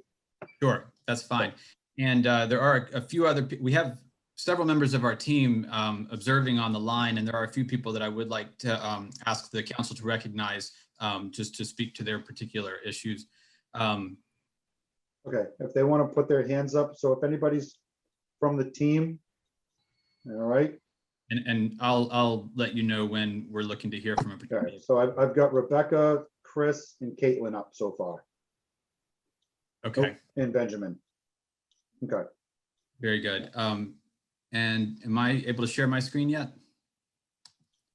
Okay, I may need to, where do I do that? Sorry. If you go to the bottom and it says share screen. Oh, I see it. Thank you. Okay. Great. Let's start at the beginning though. And let's do this.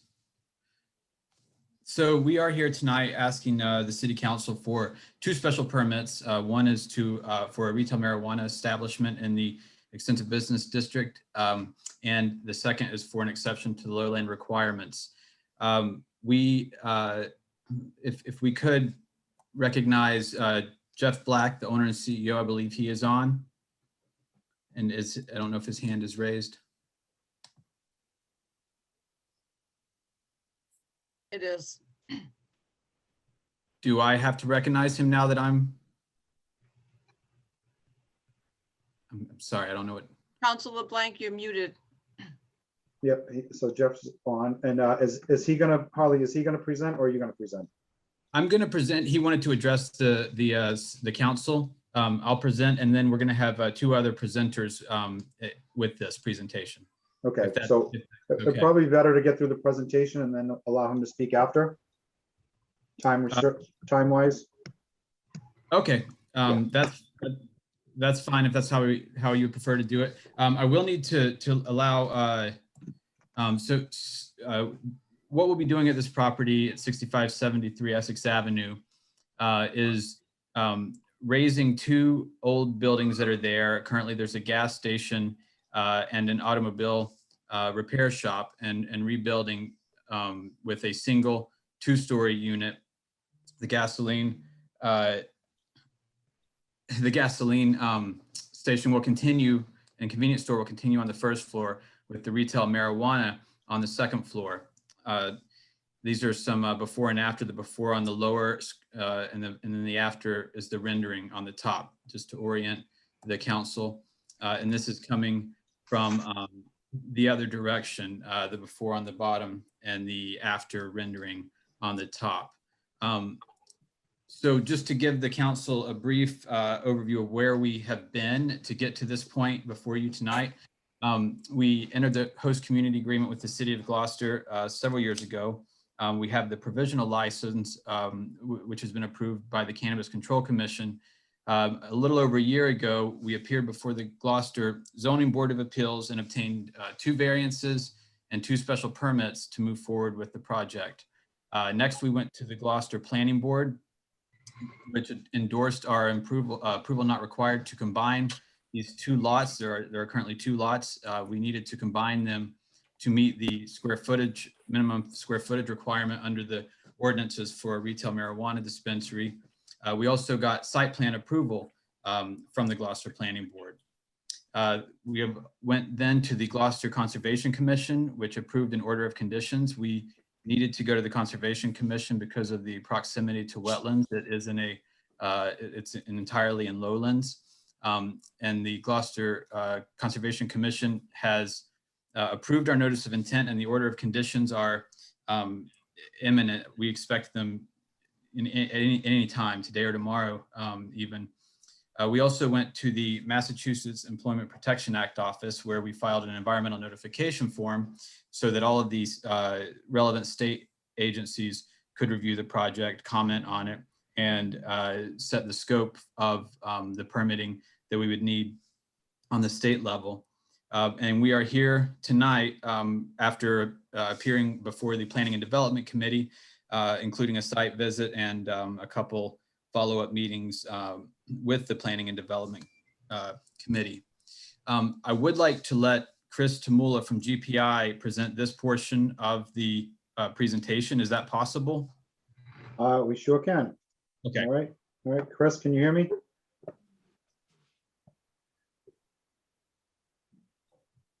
All right, I promoted him to a panelist. Chris, can you hear me? There we go. Almost. You're still on mute, Chris. There we go. There we go. Name and address for the record, please. Absolutely. Good evening, Mr. Chairman, members of the commission. For the record, Chris Tamula, I'm a project manager with Green & Peterson. We're located at 44 Stiles Road in Salem, New Hampshire. So what I'd briefly like to do is just kind of go in a little bit more detail of what Harley was talking about with the existing conditions plan, the site plan, and then briefly talk about the landscaping plan, and then turn it back over to Harley and the rest of our team. So what you're looking at here is an existing survey that we prepared by our office. The total site consists of about 32,000 square feet. As I'm sure you're aware, we're located along the northern side of Essex Ave, adjacent to the marina, which is located to the north and east, and the Annisquam River, and surrounded by commercial uses. As Harley had mentioned, Tom's Auto Garage and associate outbuildings, parking and access driveways are located along the northern side or left-hand side of the screen.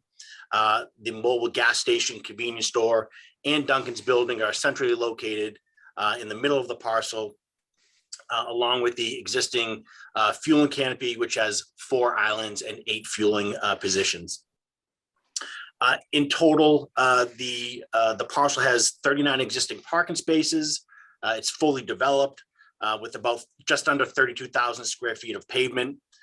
There are 3 large curb cuts, little to no landscaping, limited stormwater management, and our overall proposal is to raise all the existing structures on site and redevelop the site with a new retail motor fueling establishment. Harley, if you can go to the next page. Thank you.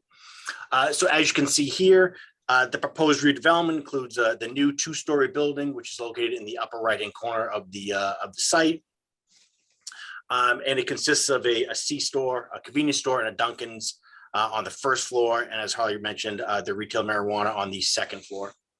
The new store includes a 4,500 square foot footprint, provides ADA accessible parking and sidewalk connections to Essex Ave. The total new on-site parking includes 27 striped parking spaces, driveway access with 3 smaller reconfigured curb cuts. We have a new fueling canopy located to the left or central portion of the development, which includes again 4 islands, 8 fueling positions, consistent with what is out there today. We have a state-of-the-art underground fuel storage tanks, a fenced dumpster enclosure located in the upper left-hand portion of the site, on-site pedestrian sidewalks, snow storage, site lighting, and a Sally Port delivery area are all included in the redevelopment project. As part of the overall development, we've also reduced the amount of impervious coverage by about 2,700 square feet, allowing for the enhanced on-site landscaping on the next slide. As you can see, our landscaping plan includes native salt-tolerant plantings along the perimeter of the site, and planting materials were revised and chosen based on the revisions in the permitting through the Conservation Commission as well as the MEPA process. The plants chosen include low-growth shrubs, perennials, and grasses, enhance the site character while still providing no limitations on site circulation, sight lines for leaving or exiting vehicles on the property. Overall, we definitely feel that it's a substantial upgrade to the area, and the redeveloped parcel will be a great enhancement to the Route 133 development. And I've just included this floor plan here for the city council to see how it would look. But I don't need to go into detail that unless you would like that.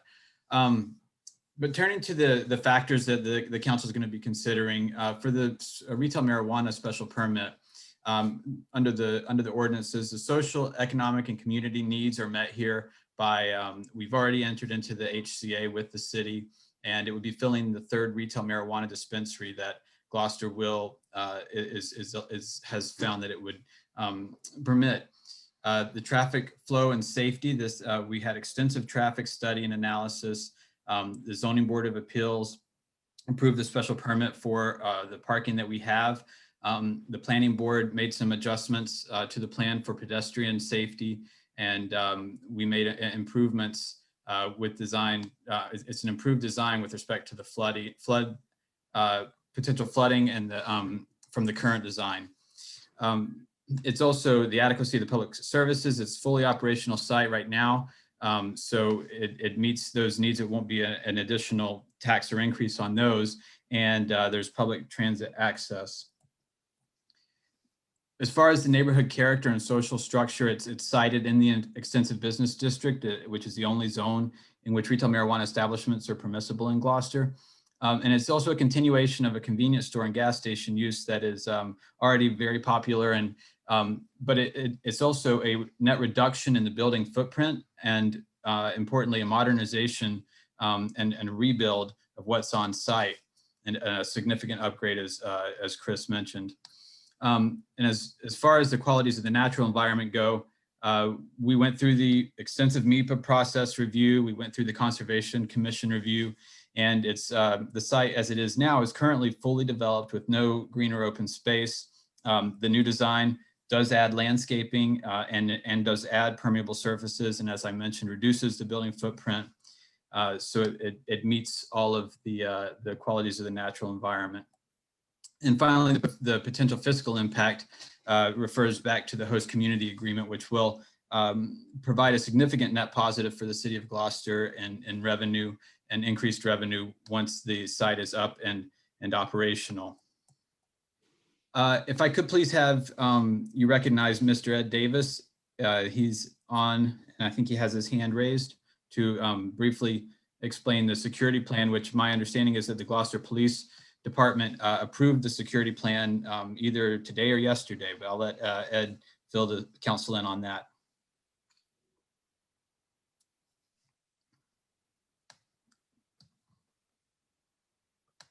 Does anyone see Ed there? I can't see on my screen if he's. Mr. President, you're muted if you're. There we go. I'm sorry, can you hear me?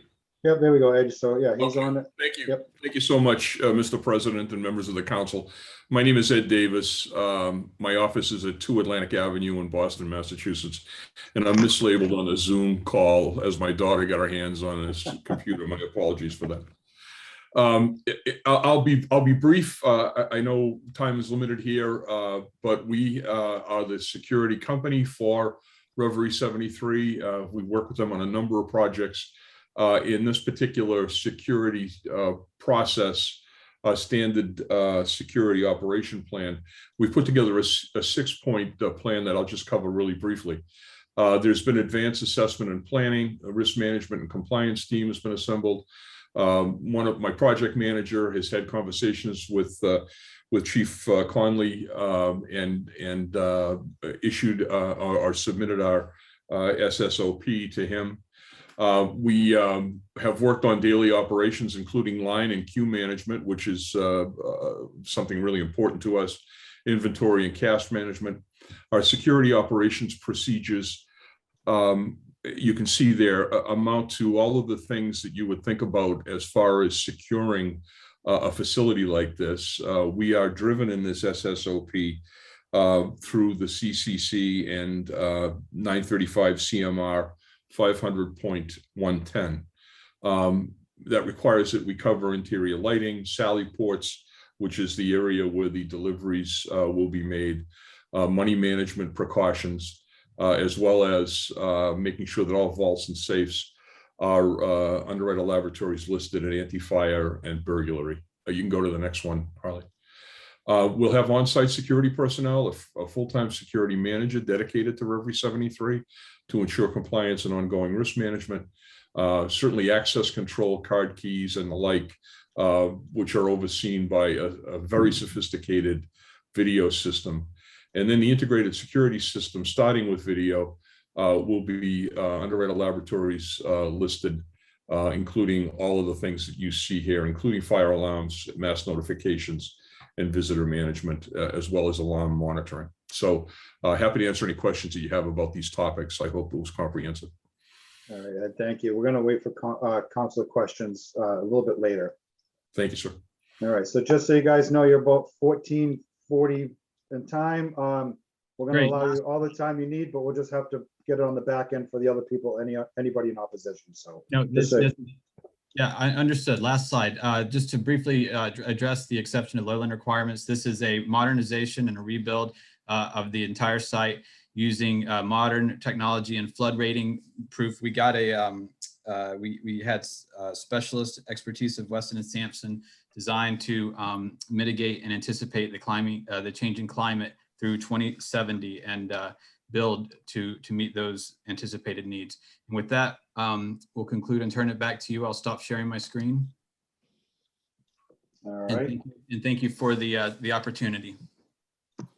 You're welcome, Harley. All right, hold on, Barry, 1 second. We'll get to all of us in a minute. Is there anybody that would like to speak in opposition? If you are calling in on a phone, you can press *9, and if you are watching on a device, computer, laptop, or whatever you watch it on, there is a raise hand button you can push or tap. We do have Rebecca Brown. Is she part of your team, you said? It's GPI. So I don't think that she is a. Yes, Rebecca is part of our team. Okay. Okay. All right. All right. Anybody that would like to speak in opposition, please raise your hand. All right. Seeing none. Madam Clerk, do we have any communications? We received one communication from Mary Conley of 33 Bond Street in opposition of this special city council permit. All right. And my lights just flickered. Councilor Pett? Yes, I'm sorry, I had to jump off for a second to do some medication things, but I have to do a chapter 268A declaration. I had a previous 25 to 30 year business relationship with the applicant's company, but I am not involved and have no financial interest, and I can participate in this process. Thank you, Mr. President. All right, thank you, Barry. And I'm just logging in on my phone also, just in case I lose power for this. I'll be able to continue. Trying to double down here. Any councilor questions? Council McCarthy. Yes, probably to Harley. Harley, the gas station, is everything going to be new in tanks, that type of thing, everything underground? And that would be part of your modern technology with dealing with the climate for the next 50 years or so? Yeah, that's correct. It's going to be all brand new, and it's all built with the same forward-looking design. The new tanks will be weighted down. There's safety mechanisms, automatic shutoffs, and extensive protections for it. It's going to be entirely new.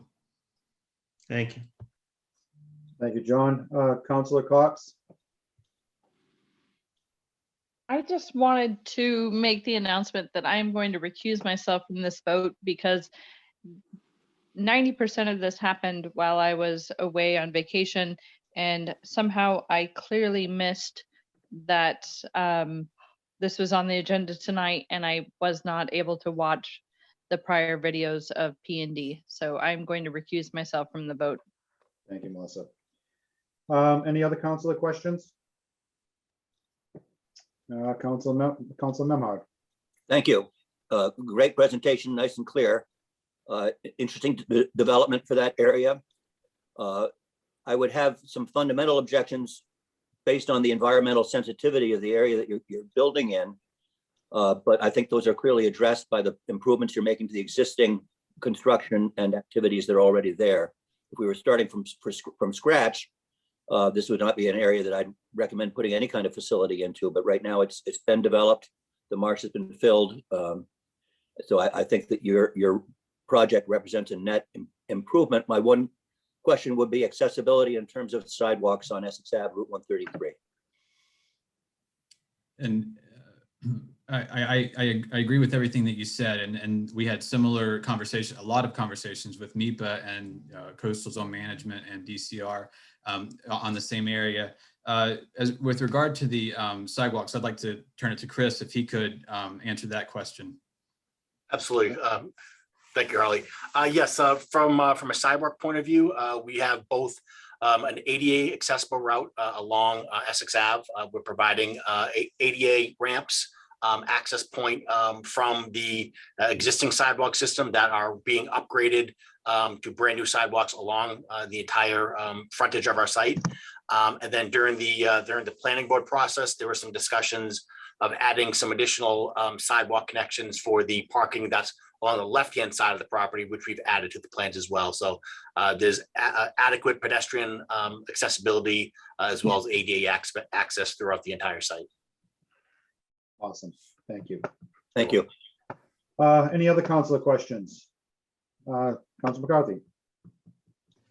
Yeah, Harley or Ed, the deliveries that you're going to be having coming for with product or money, is that going to be scheduled around times that the convenience store is open? Or is it going to be done when they're open and doing business, and just rely on the Sally Port or your area to be, and once they're in that area, is that area closed down, the Sally Port area? Our preference is to do it off hours, and that's Sally Port will be completely secured. Only security personnel and the delivery people will be in that area, which is really the reason why it's set up like it is. So, yeah, the deliveries will not be. We will avoid normal operating times as much as possible. Thank you. Thank you, John. Anybody else? All right, so I'll, oh, we have Val. I don't see Val on here though. Council Gilman. Did we lose her? If so, I have the report prepared. All right, hold on, we're still doing the public hearing part of this. Okay. So I'm going to speak a little bit. So this is Ward 3. We had a development that was going to be next door last year. The neighbors reached out to me. A lot of people reached out to me being in the ward, and they were completely opposed against this project that was next door to this project that you're putting forward tonight. We did, so how long ago, Ed, how long ago was that community outreach? About 2 years ago? That we had at the Harbor Room? Yes, it was a year and a half or 2 years ago, correct, Yeah, yep. yeah, it's been a while. We had a good turnout for that. A lot of the questions were answered, a lot of the security questions, a lot of the security was put forward by Ed and his team that day. We've gone through this with Happy Valley, so this isn't the first go around with us. And I haven't had anybody reach out in the neighborhood, in the ward, especially the neighborhood, to discuss any of this evening. So I'm going to agree with Councilor Memhard. This is definitely an upgrade to the existing property and the existing building. And that's all I got to say. So anybody else? Steve, I think Val's over in the attendee side. Yeah, I tried to bring her in. Hold on one sec. I allowed her to talk a minute ago. See if I'll promote her. Promote panelist. All right, still can't get her in as a panelist. Oh, there we are. All right, Val, you with us? Can you hear me? We can. Okay, thank you. So, and we're going to proceed with So- Councilor Gilman because she was on the call as an attendee, so she didn't really miss anything. So hold on, Val, before we move forward. Is there anything else from any council questions? All right, seeing none, I'm gonna. I have questions. Okay, go ahead. I'm sorry. Okay. So one of the questions I have for Harley, I'm in the dark here, but at least I have 24% on my iPhone. Harley, I'd love for you to answer a question for me in terms of on the MEMA document and the Conservation Commission findings. Can you just describe for us what the outcome is of the Mass DOT and the long-term concerns that they have and how your organization is comfortable with going forward? If you could just describe that to the council and chime in, that would be terrific. Thank you. And I'm not quite sure what you're referring to. You're talking about the Mass DOT application for the curb cut for the access, or is this something different? I might need to bring Megan Kearns in for this. She may be able to address this. Is this from, we've not seen the Conservation Commission's order of conditions yet. Okay. But Megan Kearns is on. She has her hand up now. If we could turn to her. She's our wetland scientist, wetland engineer. She can. Okay, through the chair, that would be great. Thank you. Not a problem.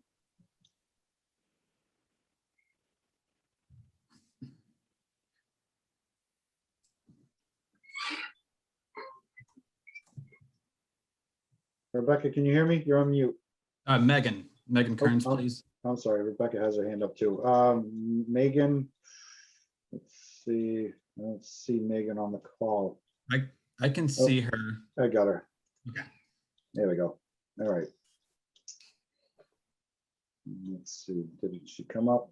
Megan. There we go. Megan, can you hear me? Hi, yes. Can There you we go. hear me? We can. Name and address for the record, please.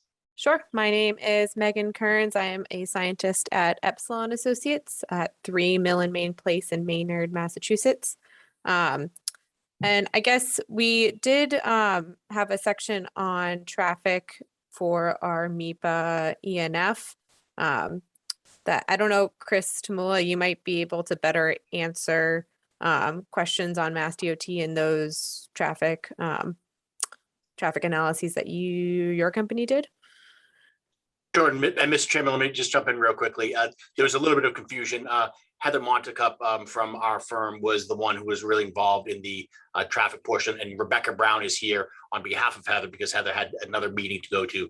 So if you could recognize Rebecca from my office, she can discuss any of the MassDOT application process. Yes, I believe I've already been upgraded. Can you hear me? Yeah, we got you, Rebecca. If you're going to speak, name and address for the record also, please. Sure. My name is Rebecca Brown with Greenman Peterson at 181 Ballardvale Street in Wilmington, Massachusetts. Go ahead. All right. So as part of the MIPA review process, as Megan already mentioned, we did submit a copy of our traffic impact and access study, which was reviewed by Mass DOT. And they had no significant comments during the MIPA review process. We have also submitted to them the curb cut permit application, which is currently pending, and we do anticipate having comments back by that in mid-November. But based on the review from the MIPA process, without having any real significant comments there, we wouldn't anticipate any type of traffic related issues from Mass DOT. Thank you. That was my question. All right. Anything else, Val? No, Okay. and I do have my narrative when it gets to that point. All So, right. thank you. All right. Any more councilor questions before we close the meeting? All right. Seeing none, I will close the public hearing. And Councilor Gilman, can we have the committee report, please? This is very interesting because I have a flashlight, but I'm going to read it.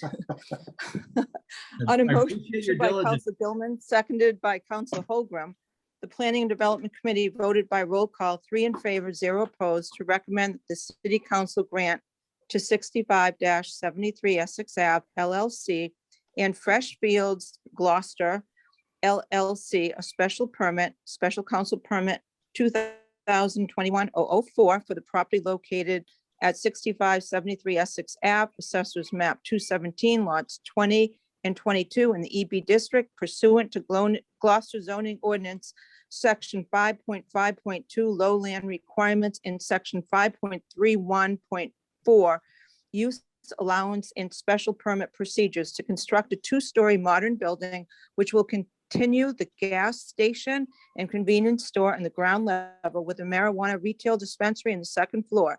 This permit is made on the basis of plans and elevations dated May 14th, 2021 and submitted to the city clerk on August 11th, 2021, entitled Proposed Site Redevelopment Plans for Assessors, map 217, lots 20 and 22, 65-73 Essex Avenue, Gloucester, Mass. 01930. This permit meets the conditions set forth in the orders of conditions for DEP number 028-2786 for 65-73 Essex Avenue, which are on file, and I so move. Second. All right, motion's been made by Counselor Gilman, seconded by Counselor, was that Pat? All right, and Harley, do you want to bring Jeff in to speak a little bit before we have a councilor discussion, or is that? I up to you? think we're okay. We were gonna have him introduce it at the beginning, but Okay, hold on, Val, we got you. All right, I just Hold want- on, hold on a sec. I'm sorry. I'm juggling, almost running out of battery. Can you get on the city website and get the Zoom number for this on your phone, which has more All right, I muted her. All right, I just wanted to make sure we recognize Jeff before we proceed. All right, Val, do we have a narrative from you? Hold on, I put you on mute while you were talking to Paul. So you have to unmute yourself. You can hear me, Val.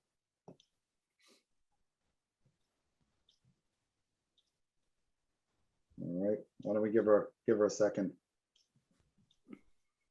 Val, can you hear me? All right, Jen, do you have the narrative? Yes, Why don't we proceed with, it's a I'm sure- beautiful narrative. All credit Yeah, to Val. It's I'm sure excellent. Val is on the call. She's just scrambling for her charger. Yep.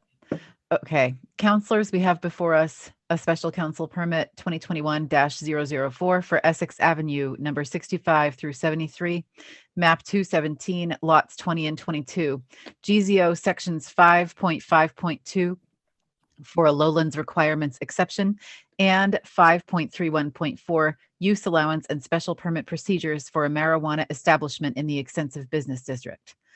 Variances and special permits were approved at the ZBA, including parking. The planning board approved the site plan, which included adjustments for pedestrian safety and modification of their proposed plan for safety and flooding. Following these approvals, there were 3 P&D meetings to review this proposal. The first meeting was an informational meeting, and it was held on September 19th, 2021. We confirmed that the applicant satisfied the criteria to pay the $350 application fee, and the application was submitted for review and completeness by the planning director on 8/2, August 2nd, our building inspector on August 10th, and the city clerk on August 11th, 2021. Harley Racer of Lurie Friedman led the presentation and gave us an overview of the permitting and approvals to date, shared the current and proposed site plans, traffic impact and study, and the security plan. The applicant explained the merits of their proposal and the special council permits. Oops, sorry, my internet now. In front of us, including 1.8.3 standards to be applied. On 9/28/21, we had 2 site visits at the Essex Ave site. P&D counselors were in attendance and 3 abutters, representatives of the Cape Ann Marina. Together, we compiled an extensive list of questions that were answered at our Wednesday, October 6th meeting. On October 20th, 2021, we reviewed a letter submitted by our Concom agent, Adrian Lennon, and added an amendment to our motion that this permit meets the conditions set forth in the order of conditions for DEP number 208-2786 for 65 through 73 Essex Avenue, which are on file. Our 10-20, 3 in favor, 0 opposed P&D vote clearly reflected an initial unanimous vote of support of both special council permit zoning matters in front of us, as well as standards to be applied, 1.8.3, including social, economic, and community needs, adds an additional recreational retail marijuana establishment to our city, traffic flow and safety, thorough and well-vetted traffic study and analysis, and ZBA approval of parking, which includes a total of 27 on-site parking spaces, including ADA accessible striping and parking spaces in the front of the establishment, adequacy of utilities and public service. All right. Can I continue? Yes, we can, Val. Go ahead. Okay, Crazy, thank crazy you, Jen. meeting. I'm back. I've got 20% on my phone. All right, go ahead. Adequacy of utilities and public service, fully operational Redeveloped site. currently and will continue. Public transit access is nearby. Neighborhood character and social structure established in the EB district, which is the only permissible location for a marijuana establishment. Qualities of natural environment, currently fully developed site with no green or open space. Proposed design will add landscaping and permeable surfaces, reduce building footprint, and extensive review through the MIPA process. Potential fiscal impact, significant net positive for our city for increased revenue and benefits resulting from the host community agreement. In terms of exception to low light requirements as a rebuild of an entirely developed and currently used site, this will be an improvement of site conditions and public safety. The new design incorporates modern technology that is designed to keep flooding in place to keep the structure safe during flooding, and a safety plan approved by the Gloucester Fire Department, as well as an anchor and flood safety walls for the underground gas tanks. In terms of the marijuana establishment use allowance and special permit procedures, this permit has been thoroughly vetted by the Planning Board and the ZBA, as well as the Conservation Commission. It's not located within 500 feet of a pre-existing public or private school providing education in kindergarten or any of grades 1 through 12. It meets the requirements of the marijuana establishment use allowance and special permit procedures. Thank you, Council Holgram, for tag teaming me on this. This will be one night that we'll never Thank you. forget. But Never. Thank you. And Thank you. I know. I'll Great. turn the meeting back to our Council President. Thank you. Thank you, Val, and thank you, Jen. We lost you for a little bit, Jen. Val picked up right where you left off, so we didn't miss a beat. Crazy meeting tonight. So I saw you looking at us going, oh, what's going on? Val's talking. I don't know how far you kept talking, but you froze just to give you. But we- oh man, I'll tell Well, we you. didn't miss a beat Thank you. between all of us, so good job, everyone. Thank you. All right, so we have a motion, we have a second, and we have a narrative. Any councilor discussion? Councilor, all right, I saw Councilor Pep and Councilor Holmgren first. Yeah, I would just like to comment that, again, having had this 25 to 30-year business relationship with the applicant's family and business, and having seen some projects that they've done all over, not only Massachusetts, but other states as well.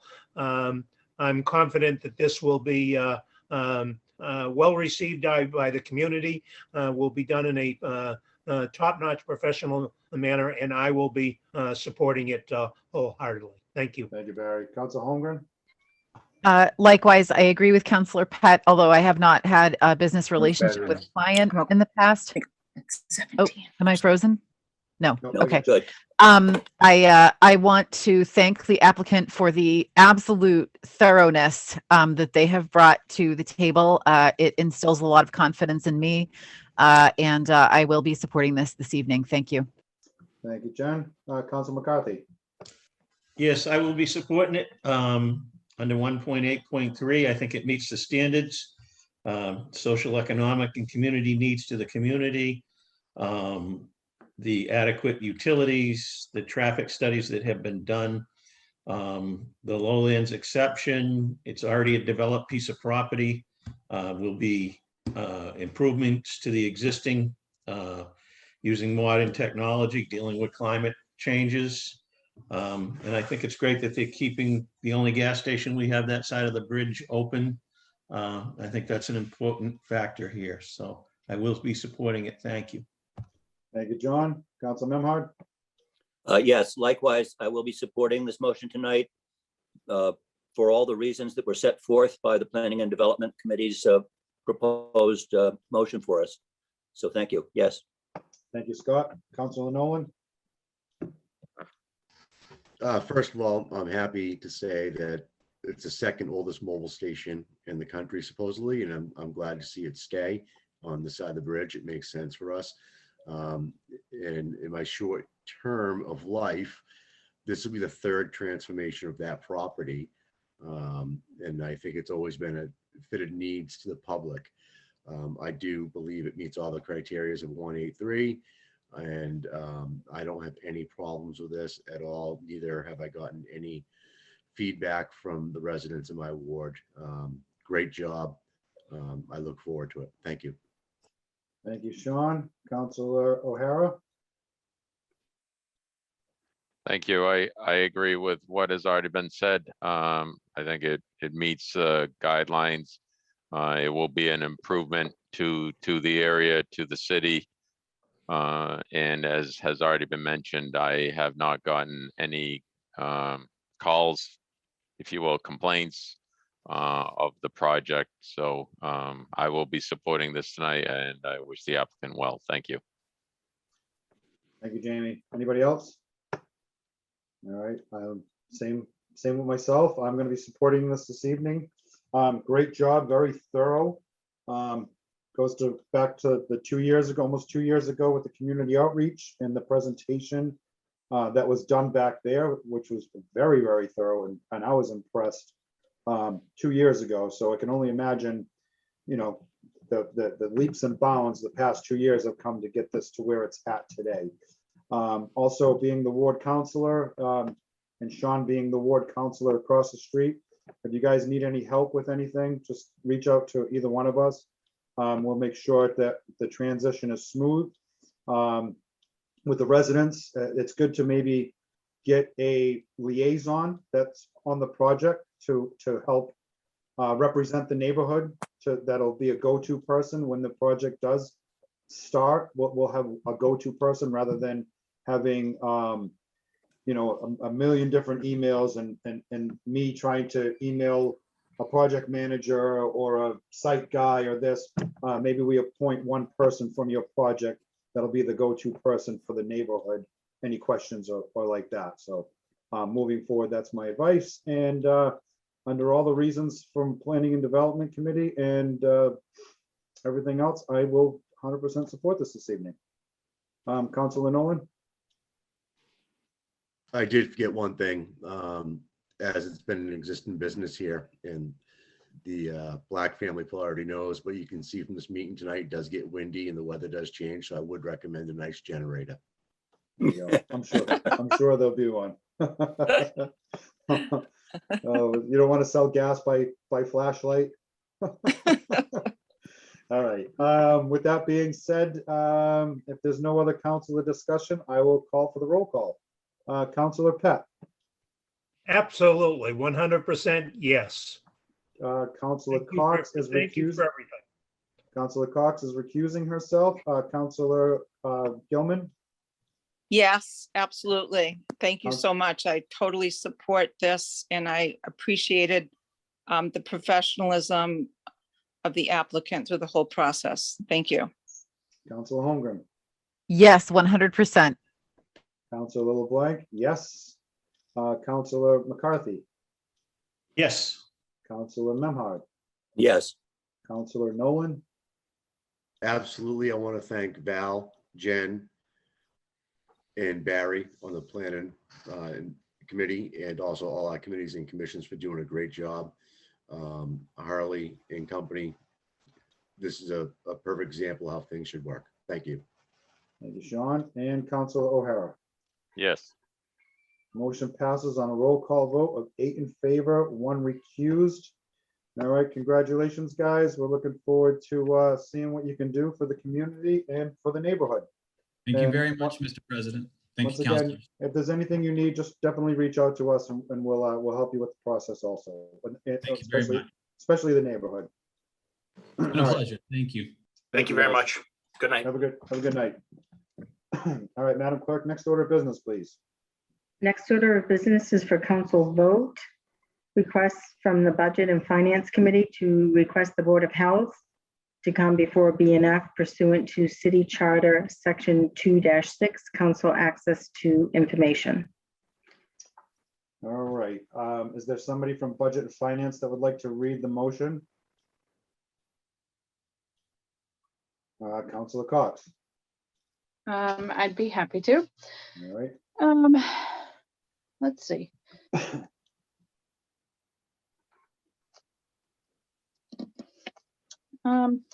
Pursuant to City Charter, Section 2-6, council access to information to require the interim Board of Health Director and the Chair of Board of Health to attend a Budget and Finance remote meeting on November 1st, 2021, and I so move. Second. All right, motion's been made by Councilor Cox, seconded by Councilor Memhard. Any discussion? So we made an informal request to have the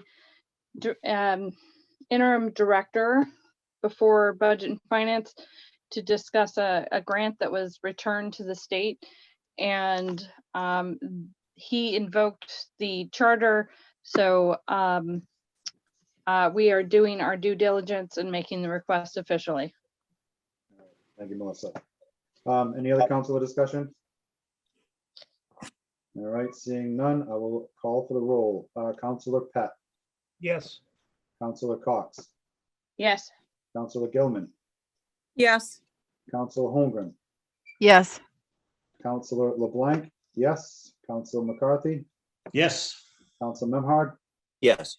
Councilor Nolan, Yes. Councilor O'Hara. Yes. Motion passes on a roll call vote with 9 in favor, 0 opposed. I'd like to move to reconsider, please. Second. All right, it's been moved and seconded to reconsider. Everybody's aware of the reconsider. Councilor Pat, No. Councilor Cox, No. Councilor Gilman, No. Councilor Holmgren, No. Councilor LeBlanc, no. Councilor McCarthy, No. Councilor Memhard, No. Councilor Nolan, No. Councilor O'Hara. No. Motion to reconsider fails on a roll call vote of 0 in favor, 9 opposed. All right, thank you, everyone. Councilor LeBlanc? Yes. Because we did make the request for November 1st, I know there's also an O&A meeting that evening. I request the city to post the meeting at 5:30 in hopes that we would be able to join your meeting, should any member have a conflict with anything on your agenda. But we start O&A at 5:30. Oh, Oh, I'm never sorry, mind. 6 o'clock. No, I'm sorry, 6 o'clock. Yeah, you're right. Okay. You I'm guys I'm start. hoping, yeah, I'm hoping to wrap it up within a half an hour. I mean, it's just, we've got some questions about the hows and whens and Okay. whys. Yeah, we can do that. so- Joanne, is that all right? Yeah. Posting at 5:30? Okay. Yes. Yeah, I got confused for a second. I'm like, 5:30? I was like, wait, I didn't think yours was at 5:30. I know. Okay. I like having ours Well, at 6. I say yours, I mean Counselor Nolan's O&A meeting. But yes, you're part of that group, so that's what I would. Okay. You All know, right. trying to refer to the chair. Yep, not a problem. All right, Thank Madam Clerk, next order of business, please. Councilor's request to the mayor. All right, so I'm gonna start with Councilor Pat, seeing that he had the heavy load tonight.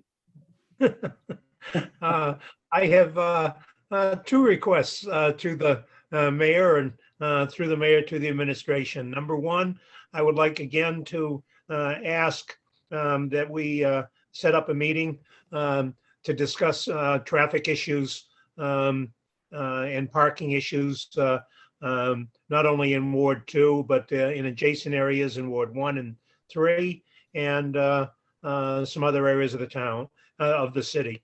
That's one request. And then the second one is in reference to our Prospect Square issue that in changing some of the parking requirements. I'd like to ask the administration to set up a meeting that would involve not only the city council, but the DPW, the traffic commission, the fire chief, and the police chief to look at the current ordinances and maybe make some markings and identify which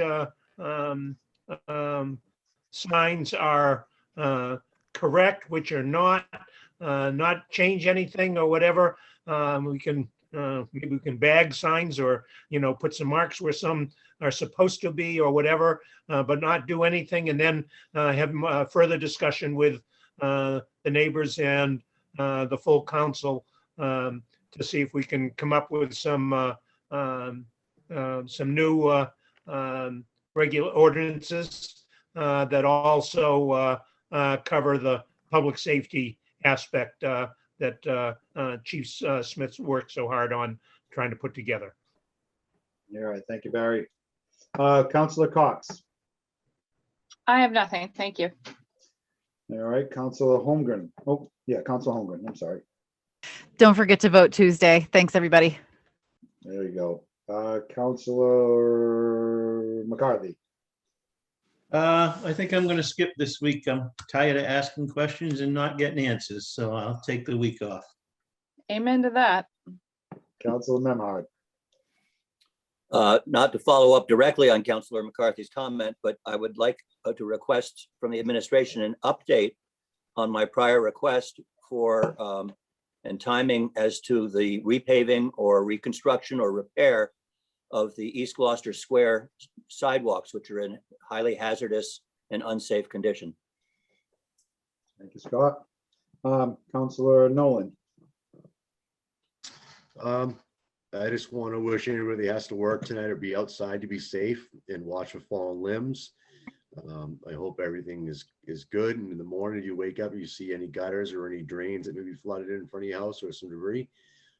Please lend a hand. Other than that, everybody have a great night and thank you all. Thank you, Sean. Councilor O'Hara. Thank you.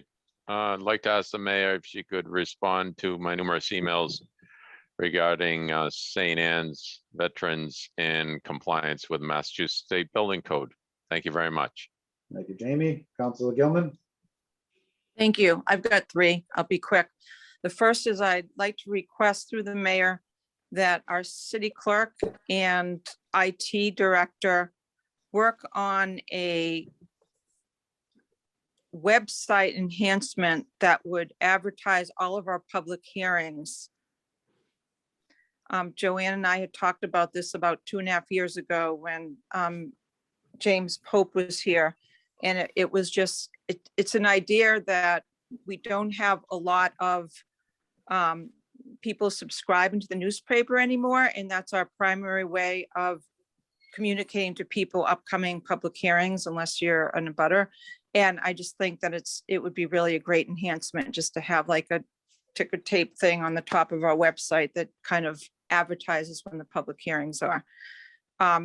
Second, I have a fourth request for that the traffic commission through the mayor looks at the signage at 10 Andrews Street, the scene of 2 sliding accidents last January. With the winter coming up, it's definitely a big concern. And the traffic commission is excited to handle things like that, to look at. And the definition from our council in terms of how we need to ask them to do things for us is through the mayor. So I'm just repeating that request. It's important. And then finally, I'd like to just once again repeat our requests that we look at the feasibility of hybrid technology. It's January 1st is when some of the departments are going to stop having Zoom meetings, some of the critical ones. We just have an opportunity to do both, and I would really like to have an update. So those are my 3, and thank you for the resilience tonight to all of you, for all of us kind of working together to get through this power shortage. So thank you. Thank you, Val. Yeah, it was kind of a crazy meeting. I was out, you were out, Jen froze, Melissa was out. We joined. I've got 2 of me because if my power goes out, I've got my phone logged in so I can continue the meeting. So maybe that's food for thought for the next stormy day, that we can have our devices next to us logged in and push through these things. Well, not push through, but make sure that we're all on and we don't have to continue it, because I know we've got very limited time left before the next, we got meetings next week and then the election and everything else. Speaking of the election, it just seems like every year we have this storm right before election day, and you got to go around and pick up the signs and put them back to where they go, which is crazy. And it was a great meeting, everyone. The Prospect Square was a great debate and going back and forth. And, you know, this is what we try to do. We always try to put our residents first. And with that being said, I don't have any requests to the mayor, and I will entertain a motion to adjourn. So moved. Second, Second, All right, and call for the roll. Counselor Pat, Yes. Counselor Cox has left. Probably lost power again. Counselor Gilman, yes. Counselor Holmgren, Yes, stay safe, everyone. Counselor LeBlanc, yes. Counselor McCarthy, Weather's great over here in East Gloucester. Yes. Counselor Memhard, ride the storm through the night and tomorrow. Yes. Counselor Nolan, Yes, and everybody have a great night. Thank you. Counselor O'Hara. Yes. All right, before we adjourn, I'm going to repeat, Counselor Holmgren, don't forget to vote on Tuesday. All right, everyone have a good night. We are Good night, adjourned. everybody. 5,000 without power here on my side.